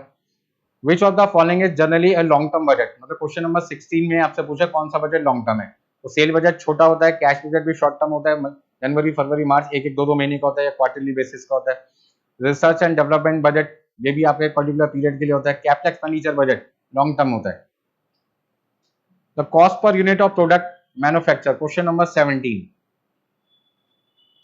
तो cost per unit of product manufacture in factory, आपको यहाँ पे 160 रुपए दे रखे हैं कॉस्ट पर यूनिट, जिसमें 75% वेरिएबल है। तो 160 रुपए का यदि मैं 75% करता हूं तो कितना आएगा आपके पास में, तो बाकी का 25% आपके पास फिक्स आ जाएगा। तो हम कह सकते हैं 40 रुपए फिक्स हो गया पर यूनिट और 120 रुपए आपके पास क्या आ जाएगा, वेरिएबल आ जाएगा। जब हम कितनी यूनिट बनाते हैं, 10,000 यूनिट बनाते हैं, तो 10,000 यूनिट बनाते टाइम हमारी जो वेरिएबल कॉस्ट है वो 120 रुपए पर यूनिट है और फिक्स कॉस्ट आपके पास है 40 रुपए per unit. If production increases by 25%, what would be the cost per unit of production. तो आपको यहाँ पे क्या निकालना है, रिवाइज्ड कॉस्ट पर यूनिट बताना है। इफ क्वांटिटी प्रोड्यूस 25% इंक्रीज हो जाए, तो 10,000 का 25% 2,500, मतलब आपकी क्वांटिटी प्रोड्यूस कितनी हो जाए, 12,500 यूनिट हो जाए। तो आपको क्या करना पड़ेगा, पहले कॉस्ट ऑफ प्रोडक्शन निकालना पड़ेगा और उसको क्वांटिटी प्रोड्यूस से डिवाइड करना पड़ेगा। अब कॉस्ट ऑफ प्रोडक्शन में 120 इंटू 12,500, जो वेरिएबल कॉस्ट है वो तो पर यूनिट सेम रहेगी और जो फिक्स कॉस्ट है वो 10,000 को 40 से मल्टीप्लाई करेंगे, क्योंकि फिक्स कॉस्ट तो हर क्वांटिटी पे क्या रहती है, सेम रहती है। अभी आपने फ्लेक्सिबल बजट में सीखा था ना, तो 120 को हमने मल्टीप्लाई किया 12,500 से, 15 लाख रुपए आ गया और 4 लाख रुपए आपके पास फिक्स कॉस्ट आ गई, 19 लाख। और 19 लाख को आपने 12,500 से डिवाइड कर दिया, आपके पास आ जाएगा 152 रुपए। तो यदि आप 12,500 यूनिट बनाते हैं तो आपकी जो कॉस्ट आ जाएगी वो आ जाएगी पर यूनिट 12,500 की 152 रुपए पर यूनिट। हाँ जी, कोई दिक्कत है इसमें किसी को? चलिए, और ये ध्यान रखना है फिक्स कॉस्ट निकालते टाइम जो पर यूनिट फिक्स कॉस्ट दे रखी है वो किस क्वांटिटी की दे रखी है उससे मल्टीप्लाई करना है, और वेरिएबल कॉस्ट जिस क्वांटिटी के लिए निकालना है उससे मल्टीप्लाई करना है। तो वेरिएबल कॉस्ट 12,500 और फिक्स कॉस्ट 10,000, ठीक है ना भाई, ये ध्यान रखना है आपको। चलो हाँ, next question number 18। The total production cost of Horizon limited for making 6,000 unit 35,000 और 15,000 यूनिट की कितनी है, 69। Once the production exceed 10,000 unit additional fix cost 7,000 are incurred, ठीक है ना। What will be the full production cost per unit of making 12,000 unit. ये कहते हैं टोटल प्रोडक्शन कॉस्ट, जब हम 6,000 यूनिट बनाते हैं, यानी 6,000 यूनिट बनाते हैं तो हमारी टोटल प्रोडक्शन कॉस्ट आती है 35,000 रुपये। जब हम 15,000 यूनिट बनाते हैं तो हमारी टोटल प्रोडक्शन कॉस्ट आती है 69,000। Once the production exceeds 10,000 units additional fix cost rupees 7,000। इसका मतलब जब हम 6,000 बना रहे थे तो हमारी 7,000 की जो फिक्स कॉस्ट एडिशनल आ रही थी वो नहीं आ रही थी, क्योंकि वो 10,000 से कम थी। लेकिन जैसे ही हमने 15,000 यूनिट बनाई, ये 10,000 से ज्यादा हो गई और हमारी जो फिक्स कॉस्ट है वो 7,000 बढ़ गई। इसका मतलब क्या हुआ, ये 69,000 में आपकी 7,000 रुपये एडिशनल फिक्स कॉस्ट भी इंक्लूड है। 69,000 में आपकी 7,000 फिक्स कॉस्ट भी इंक्लूड है एडिशनल वाली। तो यदि मैं एडिशनल फिक्स कॉस्ट हटा दूं 7,000 पे तो यह आएगा 62, ठीक है ना। ऐसा मैं क्यों कर रहा हूं, ऐसा इसलिए कर रहा हूं क्योंकि मुझसे क्वेश्चन में क्या पूछ रहे हैं, what will be the full production cost per unit for making 12,000 unit. जब मैं 12,000 यूनिट बनाऊंगा तो मेरी पर यूनिट कॉस्ट कितनी होगी। इसका मतलब मुझे यहाँ पे 12,000 यूनिट की पर यूनिट कॉस्ट बतानी है। पर यूनिट कॉस्ट मतलब कॉस्ट पर यूनिट बताना है। तो अभी मेरी कॉस्ट पर यूनिट कितना है, ध्यान से समझिए। 35,000 को मैं डिवाइड करूंगा किससे, 6,000 से, तो मेरी पर यूनिट कॉस्ट आती है 5.833। यदि 69,000 को मैं 15,000 से डिवाइड कर दूं तो मेरी पर यूनिट कॉस्ट कितनी आएगी, 4.6। ऐसी यहाँ पे मेरी पर यूनिट कॉस्ट कितनी है वो तभी पता लगेगी जब मेरी टोटल प्रोडक्शन कॉस्ट कितनी होगी। अब मुझे 12,000 यूनिट की टोटल प्रोडक्शन कॉस्ट निकालनी है। 12,000 की टोटल प्रोडक्शन कॉस्ट निकालने के लिए मुझे क्या करना पड़ेगा, सबसे पहले वेरिएबल कॉस्ट निकालना पड़ेगा, फिर फिक्स कॉस्ट निकालना पड़ेगा, फिर एडिशनल फिक्स कॉस्ट को जोड़ना पड़ेगा। एएफसी का ना additional fix cost.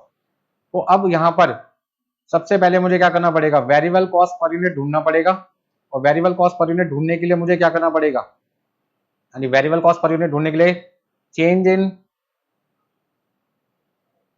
Total production cost को चेंज इन क्वांटिटी से डिवाइड करना पड़ेगा। लेकिन यहाँ पर एक दिक्कत आ रही है कि यहाँ 35,000 रुपये में 7,000 की जो एडिशनल फिक्स कॉस्ट है वो शामिल नहीं है, और यहाँ पे शामिल है। मुझे सबसे पहले क्या करना पड़ेगा कि 35,000 का मैं कंपैरिजन 69 से तभी कर सकता हूँ जब मैं 69,000 में से 7,000 रुपये माइनस करूंगा। तो 69,000 में से मैंने 7,000 माइनस किए, मेरे पास आएगा 62,000 माइनस 35, क्योंकि change in cost divide by change in quantity ये फॉर्मूला तभी एप्लीकेबल होता है जहां पे फिक्स कॉस्ट का डिफरेंस जीरो होता है। और फिक्स कॉस्ट का डिफरेंस कब जीरो होगा, जब दोनों जगह फिक्स कॉस्ट का अमाउंट सेम हो। और यहाँ पे फिक्स कॉस्ट 7,000 रुपये ज्यादा थी, मैंने माइनस कर दी ताकि वो 7,000 का डिफरेंस खत्म हो जाए। और क्वांटिटी का डिफरेंस कितना है, 15 और 6 का 9,000। तो 62,000 में से मैंने माइनस किए 35,000, डिवाइड किया मैंने किससे, 9,000 से, मेरे पास आ जाएगा 3 रुपये पर यूनिट। तो वेरिएबल कॉस्ट पर यूनिट आ गया आपके पास में 3 रुपये पर यूनिट। अब फिक्स कॉस्ट कितनी थी, फिक्स कॉस्ट कितनी थी एट 6,000 यूनिट, 6,000 यूनिट पे आपकी फिक्स कॉस्ट कितनी थी। तो टोटल प्रोडक्शन कॉस्ट 35,000 है, और उसमें से वेरिएबल कॉस्ट 6,000 यूनिट का 3 रुपए के हिसाब से 18,000 माइनस कर दो। तो 35,000 माइनस 18,000 आपके पास कितना आ जाएगा, 17,000। इसका मतलब आपकी जो फिक्स कॉस्ट थी ओरिजिनल वो 17,000 थी। तो सबसे पहले यहाँ पे आपकी वेरिएबल कॉस्ट कितनी आएगी, यहाँ पे आपकी वेरिएबल कॉस्ट आ जाएगी 3 रुपये पर यूनिट के हिसाब से इंटू 12,000। ओरिजिनल फिक्स कॉस्ट आपके पास कितनी है, 17,000, और आपकी क्वांटिटी जो कि 10,000 से ज्यादा हो गई, मतलब 2,000 ज्यादा हो गई, आपकी एडिशनल फिक्स कॉस्ट कितनी होगी, 7,000। तो आपके पास टोटल कॉस्ट कितनी आ जाएगी वो देख लो। तो 12,000 को 3 से मल्टीप्लाई किया, 36,000 प्लस 17,000 प्लस 7,000, आपके पास आ जाएगा 60,000। इसका ना ये जो मिसिंग अमाउंट था वो आपके पास आ गया 60,000, और 60,000 को जब मैं डिवाइड कर दूंगा 12,000 से, तो मेरे पास जो पर यूनिट कॉस्ट आएगी वो कितनी आएगी, 5 रुपये। तो ये जो मिसिंग है वो कितना आ गया, 5 रुपये। तो आपका आंसर आ जाएगा 5 रुपये पर यूनिट। बहुत बढ़िया क्वेश्चन था एग्जाम के लिए, जबरदस्त था। In a factory repairs and maintenance expenses were 1,50,000 at 60% capacity, जिसमें 40% फिक्स्ड है। Calculate repairs and maintenance expenses for the capacity level of 80%। मतलब आपके पास में कुछ पार्ट फिक्स्ड है, कुछ पार्ट वेरिएबल है। तो सबसे पहले हम बात करते हैं 60% पे हमें कितना अमाउंट दे रखा है, 1,50,000 रुपये, उसमें 40% फिक्स्ड है। तो 1,50,000 का 40%, 1,50,000 का 40% कितना आ जाएगा, 60,000। तो बाकी का बैलेंसिंग फिगर आपके पास 90,000 रुपये आ जाएगा वेरिएबल, 90,000 वेरिएबल बैलेंसिंग फिगर आ गया। सबसे पहले 1,50,000 का 40% मैंने किया, आपके पास आ जाएगा 60,000, बैलेंसिंग फिगर आ गया 90,000। अब मुझे आंसर निकालना है 80% पे। तो फिक्स कॉस्ट का अमाउंट तो सेम रहेगा हर कैपेसिटी पे, लेकिन जो वेरिएबल है वो प्रोपोर्शनेटली चेंज हो जाएगा। 90,000 आपको दे रखा था 60% पे, मुझे निकालना है 80% पे। तो 90,000 को 60 से डिवाइड किया, 80 से मल्टीप्लाई किया, 1,20,000 रुपये आपके पास आ जाएगा। तो आपके पास में टोटल अमाउंट आ जाएगा 60,000 प्लस 1,20,000, आपके पास आ जाएगा 1,80,000 रुपये। कोई दिक्कत इसमें किसी को, चलिए। The budgeted annual sale of a firm are ₹80 lakh, जिसमें आपका 25% सेल जो है वो कैश है। If the average amount of debtor of the firm is ₹5 lakh, what will be the average collection period of credit sale. आपसे पूछ रहे हैं कि 80% आपके पास में एनुअल सेल है, इसमें से 25% जो सेल है वो कैश सेल है। तो पहले तो आप ये देखिए कि टोटल सेल कितनी है, 80 लाख। 80 लाख की सेल में कैश कितना है, 25%, मतलब कि 20 लाख रुपए। अब क्रेडिट सेल कितनी है, 75%, जो कि आपके पास कितना है, 60 लाख रुपए। If average amount of debtor of the firm is 5 lakh, मतलब डेटर से जो आपको एवरेज अमाउंट मिल रहा है वो कितना मिल रहा है, 5 लाख रुपए। तो कहने का मतलब क्या हुआ, 60 लाख रुपए में यदि आपको डेटर से 5 लाख रुपए मिल रहे हैं, तो आपके पास में डेटर कलेक्शन पीरियड कितना हुआ, डेटर कलेक्शन पीरियड आपको क्वेश्चन में क्या निकालना है, डेटा कलेक्शन पीरियड निकालना है, जिसको निकालने के लिए आप क्या करोगे, average debtors into 12 months divided by credit sales, ये हमारा फॉर्मूला होता है। रेशियो चैप्टर में आपने पढ़ा हुआ है, एफएम में डेटा कलेक्शन पीरियड निकालने का फॉर्मूला क्या होता है, तो average debtor into 12 month divide by credit sale. अब इस फॉर्मूले का यूज करो और फटाफट से देखो आंसर कितना आता है आपका, ठीक है ना। यहाँ पे हम क्या लिखेंगे, 5 lakh into 12 divide by 60 lakh equal to 1 month, तो आपका आंसर आ जाएगा 1 मंथ, ठीक है ना भाई। नेक्स्ट पॉइंट देखिए, if a fixed cost per unit is rupees 40 at 40% level of capacity, what would be the fixed cost per unit at 80% level of capacity? यदि 40% capacity पर आपके फिक्स कॉस्ट पर यूनिट 40 रुपए, तो 80% capacity पर कितनी होगी। Question number 21, मान लीजिए एग्जाम्पल को समझने की कोशिश करते हैं, 100% कैपेसिटी पर आप 10,000 यूनिट बनाते हैं, 100% कैपेसिटी पे आप 10,000 यूनिट बनाते हैं, तो 40% कैपेसिटी पर कितना बनाओगे, 4,000 यूनिट, ठीक है ना।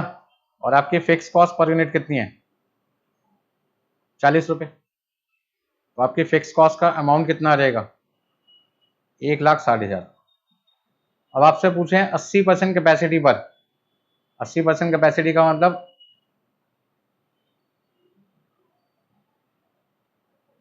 8,000 यूनिट।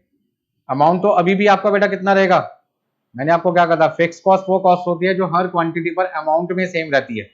अब आपको पर यूनिट निकालना है, तो आप क्या करोगे, 1,60,000 को 8,000 से डिवाइड कर दोगे, तो पर यूनिट आपके पास कितना आ जाएगा, 20 रुपए। हाँ जी, 1,60,000 को आपने डिवाइड कर दिया 8,000 से, आपके पास आ जाएगा पर यूनिट 20 रुपए। इसका मतलब फिक्स कॉस्ट 80% कैपेसिटी पर आपके पास कितनी आ जाएगी, 20 रुपए पर यूनिट आ जाएगी। कोई दिक्कत है इसमें किसी को, नहीं। चलिए आगे चलते हैं।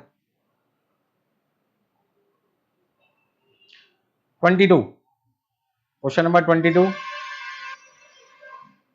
हाँ जी question number 22, the budgeted cost for repair and maintenance at 30,000 and at 33,000 unit level are 1,45,000 and 1,54,000 respectively.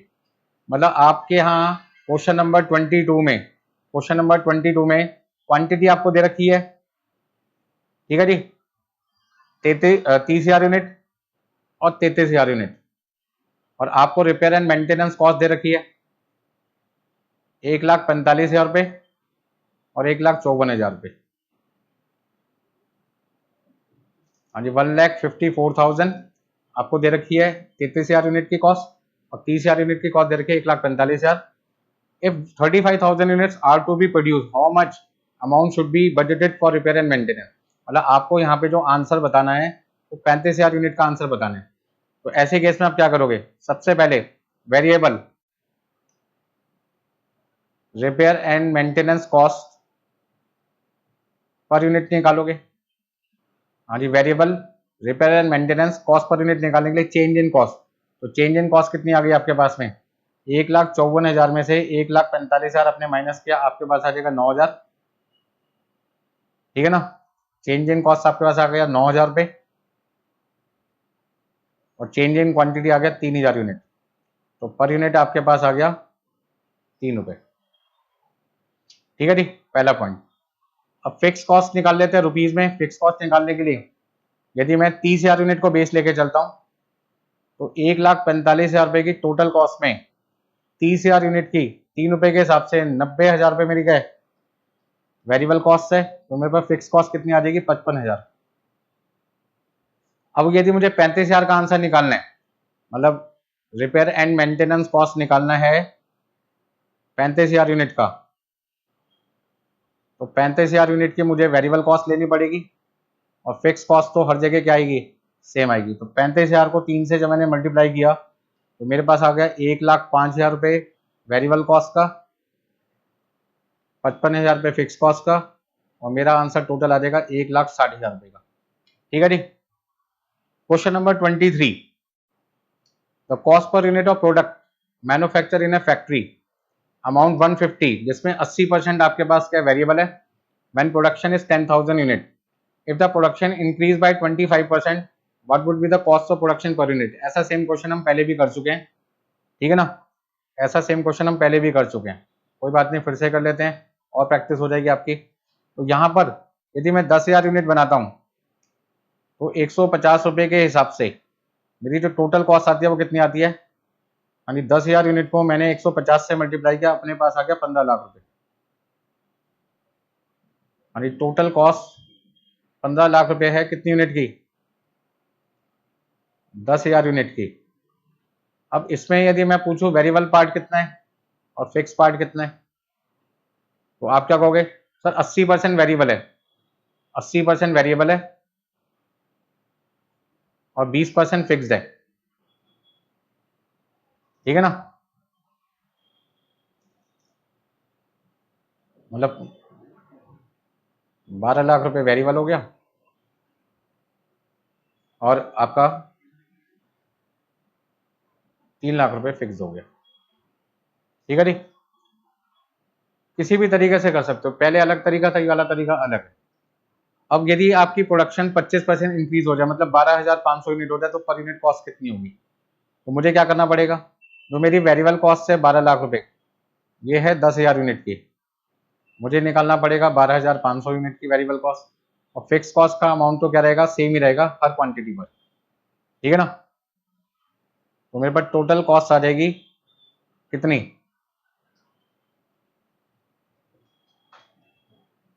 18 lakh रुपए। हाँ जी, 12 लाख रुपए मेरी वेरिएबल कॉस्ट थी 10,000 यूनिट की, मुझे चाहिए 12,500 यूनिट की, और उसमें मैंने 3 लाख रुपए प्लस कर दिया, 18 लाख रुपए मेरी टोटल कॉस्ट आ गई।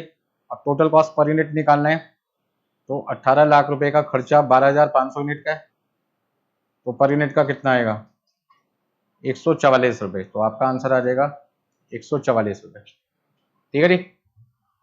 तो आप कैसे भी कर सकते हैं, जरूरी नहीं है कि जो तरीका मैंने बताया आप उसी तरीके से करें, आप किसी भी क्वेश्चन को किसी भी तरीके से कर सकते हैं, फाइनल आंसर आपका क्या होना चाहिए, ठीक होना चाहिए। चलिए भाई, इस तरीके से आपका बजटरी कंट्रोल में मैंने सेल बजट, प्रोडक्शन बजट, आपका consumption budget, purchase budget, flexible budget, cash budget, सभी बजट के कुछ क्वेश्चन करवा के लगभग सारे पॉइंट्स मैंने इस चैप्टर के कवर कर लिए। सारे MCQ जो अब तक एग्जाम में आए वो मैंने कवर कर लिए। आपको किसी में कोई दिक्कत है तो आप मुझसे कॉन्टैक्ट कर सकते हैं। तो आज ये चैप्टर आपका क्या होता है, खत्म होता है, फिर नया चैप्टर शुरू करेंगे आपके लिए। चलिए बाय बाय।